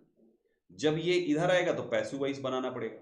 अब ये क्या है, मेन वर्ब की फर्स्ट फॉर्म, इसका पैसिव वॉइस क्या होगा, बी प्लस थर्ड फॉर्म, यही तो होगा पैसिव वॉइस ना। अगर टू प्लस मेन वर्ब होता फर्स्ट फॉर्म में तो टू बी थर्ड फॉर्म हो जाता, तो टू का टू हो गया तो फर्स्ट फॉर्म का तो बी थर्ड फॉर्म हुआ ना। तो जब आप इधर वाला ये शट इधर लाओगे तो बी शट हो जाएगा, बी शट में शट थर्ड फॉर्म है। तो शट द डोर, लेट इधर वाला ऑब्जेक्ट, द डोर उधर वाली थर्ड फॉर्म बी शट, या you are ordered to shut the door, ये फ्रेज जोड़ दो और बाकी line as it is paste कर दो, ठीक। शट द डोर हो गया, open the door, let the door be open, call the police, let the police be called, call the doctor, let the doctor be called, कुछ भी बनाओ ऐसे। Order वाले केसेस में मेन वर्ब प्लस ऑब्जेक्ट ही होता है। अगर आप किसी को ऑर्डर में मना कर रहे हो, don't go there, don't shut the door, don't call the police, तब क्या करोगे, पहले तो यू आर ऑर्डर्ड वाला, यू आर ऑर्डर्ड, अब डोंट में डू तो जाएगा नहीं पैसिव में, क्योंकि हमें केवल वर्ब टू बी तक ही सीमित है, हम डू को अलाउ नहीं कर सकते, तो डू हटेगा। अब क्या बचा, नॉट, तो नॉट लगा दीजिए। अब क्या बचा, मेन वर्ब, तो इसको जोड़ने के लिए टू चाहिए, तो टू लगा के गो देयर, सिंपल है। या you are forbidden to go there, forbidden में, फॉरबिडन का मतलब होता है नॉट अलाउड, इसका मतलब होता है नॉट अलाउड, तो not allowed is equal to आपका डोंट हो ही तो गया, मतलब पूरा डोंट को हम हटा के फॉरबिडन लगा सकते हैं। You are ordered not to go there, या you are forbidden to go there, समझ में आ रहा है। और एग्जांपल्स करो चलो। आपने कहा don't make a noise, don't make a, इसका क्या बनेगा, तो डोंट हटेगा, आपको लिखना है सबसे पहले यू आर ऑर्डर्ड, है ना। अब डोंट में से डू हटेगा, केवल नॉट लिखा जाएगा यहाँ पे, नॉट, और मेन ऑफ की फर्स्ट फॉर्म को टू से ही जोड़ते हैं, to a noise, not to make a noise, simple है यार, not to make a noise. और दूसरा you are forbidden to make a noise, ये भी ये है, दूसरा भी आप कर सकते हो। ऐसे कोई भी सेंटेंस आपका होता है, आपने कहा don't call the police, police को मत बुलाओ, तो क्या बनेगा इसका बताइए। डोंट में डू हटेगा, सबसे पहले तो यू आर ऑर्डर्ड लिख दो, यू आर ऑर्डर्ड, ठीक है। अब डोंट में से नॉट लिखो, केवल नॉट, जो मेन वर्ब है उसको टू लगा के जोड़ो, टू कॉल द पुलिस, है ना आसान, ऐसे करके बना, ठीक है। चलो आगे बढ़ते हैं। अगर सेंटेंस में सजेशन है किसी प्रकार का तो इसका भी बनावट वैसे ही होगा, मेन ऑफ की first form plus object, same बनावट है, लेकिन सेंटेंस बनाया दूसरे तरीके से जाएगा। तो आपको पहचानना पड़ेगा कि आदेश है या सलाह है। हेल्प द नीडी पीपल, तो नीडी पीपल पहले आएगा, the needy people should be helped. ये कंस्ट्रक्शन दिमाग में लॉक करें आप कि आपको सबसे पहले ऑब्जेक्ट लिखना है, फिर शुड बी लिखना है, और फिर मेन ऑफ की थर्ड फॉर्म। ये होगा आपके पैसिव वॉइस में। एक्टिव वॉइस में सिंपल सा होगा आपका मेन ऑफ की फर्स्ट फॉर्म प्लस ऑब्जेक्ट। तो object should be third form, इतना याद रखना है। या एडवाइस दे रहे हैं आप, सजेशन दे रहे हैं, एडवाइस दे रहे हैं, तो यू आर एडवाइज्ड टू लिखकर लाइन को कॉपी पेस्ट मार दो तो भी चलेगा। Love all the children, all the children should be loved. वैसे ही ये मेन ऑफ हुआ और ये आपका ऑब्जेक्ट हुआ, तो love all the children, all the children should be अपने जोड़ो। ऐसा क्यों किया गया? क्योंकि सजेशन के लिए ही तो हम शुड लगाते हैं। तो अगर पैसिव में हेल्पिंग ऑफ लगाओगे नहीं तो पैसिव बनाओगे कैसे? हम सजेशन के लिए, सलाह के लिए ही तो शुड यूज करते हैं, इसलिए यहां पे शुड लगाया गया। अब पैसिव वाइज बनाना है तो शुड को बी चाहिए तो बी देना पड़ेगा। शुड बी हो गया तो थर्ड फॉर्म तो चाहिए ही चाहिए, तो मेन ऑफ की थर्ड फॉर्म लगा दी, शुड बी लव्ड। समझ गए ना? तो ये है लॉजिक। बच्चे लेट वाले सेंटेंस को पैसिव कैसे बनाते हैं? देखो, let him finish the walk, पहचानो। तो लेट हिम फिनिश यानी लेट हिम, हिम को फिनिश करने दो कार्य। फिनिश कौन करेगा? हिम, यानी ये तुम्हारा इसका डूअर हो गया। तो एक प्रकार से है ऑब्जेक्टिव केस में, बट सब्जेक्ट है ऑफ फिनिश, है ना? जो सब्जेक्ट होता है वो पैसिव वॉइस में बाय के बाद जाता है। अब आपके पास ये ऑब्जेक्ट, ये लेट है, ये मेन ऑफ है, और ये आपका ऑब्जेक्ट है। तो लेट लिखो, उधर वाला ऑब्जेक्ट लिखो, ये मेन ऑफ की बी थर्ड फॉर्म लिखो, और बाय प्लस सब्जेक्ट लिखो। Let the work be finished किसके द्वारा? By subject. Let the work be finished by subject. Let Sohan bring a glass of water, let a glass of water be brought किसके द्वारा? By Sohan. Simple सा फंडा है। सो हमेशा late वाले केस में लेट के डायरेक्ट बाद जो आपने ऑब्जेक्टिव केस लिखा होता है उसको पैसिव वॉइस में लास्ट में ले आके बाय प्लस वो ऑब्जेक्ट लिखते हैं, क्योंकि वो एक्चुअली सब्जेक्ट है। देखो ना, जैसे लेट सोहन, तो सोहन ही तो ब्रिंग करेगा एक ग्लास पानी, तो इसीलिए let a glass of water be brought किसके द्वारा? बाय सोहन। समझ गए ना? तो पैसिव वॉइस में हम जो इंसान वर्ब का डूअर है उसको तो बाय के बाद लिखते हैं, तो बाय सोहन कर दिया। आज ये दोस्तों लेटस वाले केस को कुछ इस तरीके से बनाते हैं, जैसे लेटस, ये पूरा हटा के it is suggested that we should, इतना लिखना पड़ेगा आपको। ये याद कर लो कि लेटस अगर है तो इसको हटा के it is suggested, it is suggested that we should, इतना आपको लिखना है। It is suggested that we should, ठीक है? इतना लिखना है आपको, ध्यान रखना है। और फिर बाकी जो बच गया वो उसके आगे लिख दो। जैसे प्ले क्रिकेट लिखा है तो यहां पे लिख दो प्ले क्रिकेट, यहां पे लिखा है फिनिश आवर फूड तो लिख दो आप finish our food. It is suggested that we should play cricket, we should finish our food, we should dance together, we should watch movie, we should go to the temple, we should, होता है ना, let us go to the temple, let us play cricket, let us watch movie, तो let us की जगह पे लिखना है it is suggested that we should, और बाकी आगे की line as it is. Simple सा फंडा है। सो ये रहे आपके एक्टिव वाइज पैसिव वाइज के सारे कॉन्सेप्ट्स। उम्मीद करता हूं यहां तक अच्छे से समझ में आ गया। थोड़े बहुत कुछ क्वेश्चंस कर लेते हैं, बाकी तो आपको 75 की उस सेट में कराएंगे, उस क्लास में कराएंगे। Tell her to get out of our office. अब टेल हर मेन वर्ब की फर्स्ट फॉर्म प्लस आपका ऑब्जेक्ट, साफ साफ पता ही इंपेरेटिव सेंटेंस है। बताइए क्या होना चाहिए पैसिव वाइज? लगाइए दिमाग।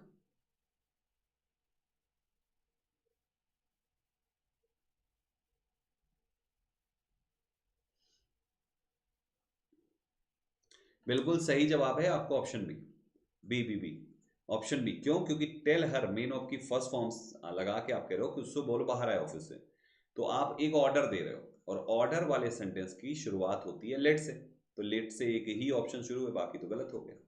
हाँ जी, सही जवाब option B. Next, let her do this, उसे यह करने दो, क्या होगा?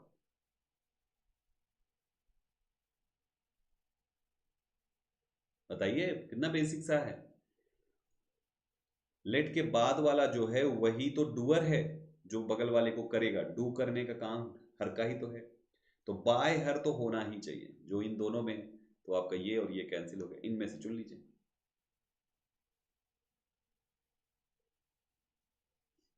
लेट वाले को पैसों में भी हम शुरुआत लेट से ही करते हैं, तो आपका ये वाला लेट से नहीं शुरू, तो कैंसिल हो गया और ये हो गया। आप देखिएगा पिछली क्लास पीछे, मतलब 2-3 स्लाइड पीछे यही तो बताया था। Let him see the movie, देखो ये भी बिल्कुल सेम पैटर्न पे। Let him see the movie,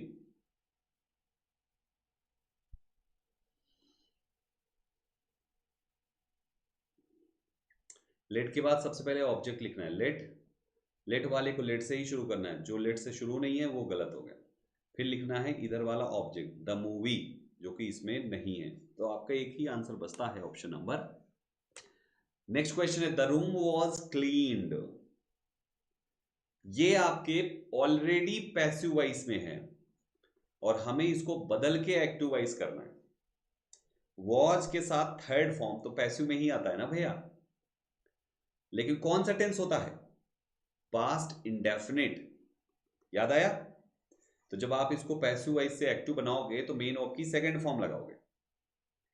आप द रूम वॉज क्लीन्ड है तो केवल क्लीन्ड होना चाहिए, कोई हेल्पिंग वर्ब नहीं होना चाहिए। यहां पे हेल्पिंग वर्ब है, कैंसिल कर दो।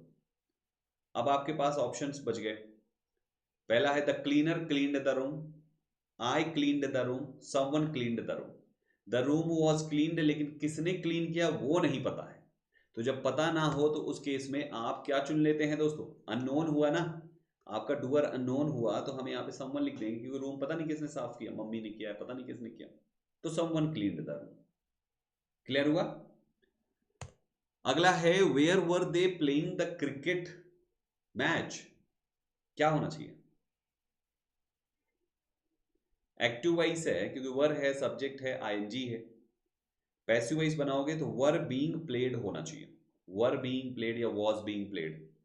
हैज नहीं हो सकता और ना ही विल हो सकता है, ये दोनों सीधा कैंसिल हो गए। जिसमें बीई आईएनजी होगा वही सही है। आपके ऑप्शन ए में कहीं भी बीई आईएनजी नहीं है, क्यों? मेन वो जिस फॉर्म में होगी आपको बी की फॉर्म उसी फॉर्म की लगानी है, यही सिखाया ना मैंने आपको, तो यहां पे देखो लगा है, यानी आंसर ऑप्शन। तो इस तरीके से आपके 5 क्वेश्चंस मैंने करा दिए, बाकी 75 क्वेश्चंस में पूरा वाइज के प्रश्न इसमें डालूंगा दोस्तों। अगर आप कुछ फीस कंट्रीब्यूट कर सकते हैं तो जरूर करिए दोस्तों, इससे एक मदद हो जाएगी मुझे और चीजों को और बेहतर बनाने में। ठीक है, सक्षम है आप या फैमिली तो जरूर से जरूर कुछ ना कुछ फीस दे दीजिए, जो थोड़ा सा कुछ अमाउंट हो जो आपके हिसाब से ठीक हो इस बैच के लिए, जितने का जनरली लोग मार्केट में बैच लेते हैं। समझ लीजिए आप पेड बैच ऐप पे आप पढ़ रहे हैं, हम यूट्यूब पे इसलिए कर रहे हैं, है पेड बैच यूट्यूब पे इसलिए कर रहे हैं ताकि वो भी पढ़ सकें जो पेड बैच खरीदने के सक्षम नहीं है दोस्तों। और पैसा नहीं होने की वजह से बेचारों का साल खराब होता है, लेकिन रिजल्ट पॉजिटिव नहीं आ पाता। यहाँ पे उन बच्चों के लिए कुछ बेहतर करने की एक सोच है, सपोर्ट चाहिए आप सभी बच्चों का। टेलीग्राम से पीडीएफ जरूर डाउनलोड कर लीजिएगा दोस्तों, ठीक है, भूलिएगा नहीं। पहली बार चैनल पे है तो सब्सक्राइब कर लीजिए, बिना सब्सक्राइब किए मत जाइएगा, कर लो ना यार सब्सक्राइब, और बेल आइकन दबाओ सारे बच्चे, और शेयर करो ताकि हर कोई सब्सक्राइब कर सके और रोज पढ़ सके। कमेंट करके बताइए कैसी लगी क्लास, ठीक है, अच्छी लगी तो लाइक करके जाइए। Thank you very much for joining this session. मिलते हैं कल अगली क्लास में। जय हिंद दोस्तों।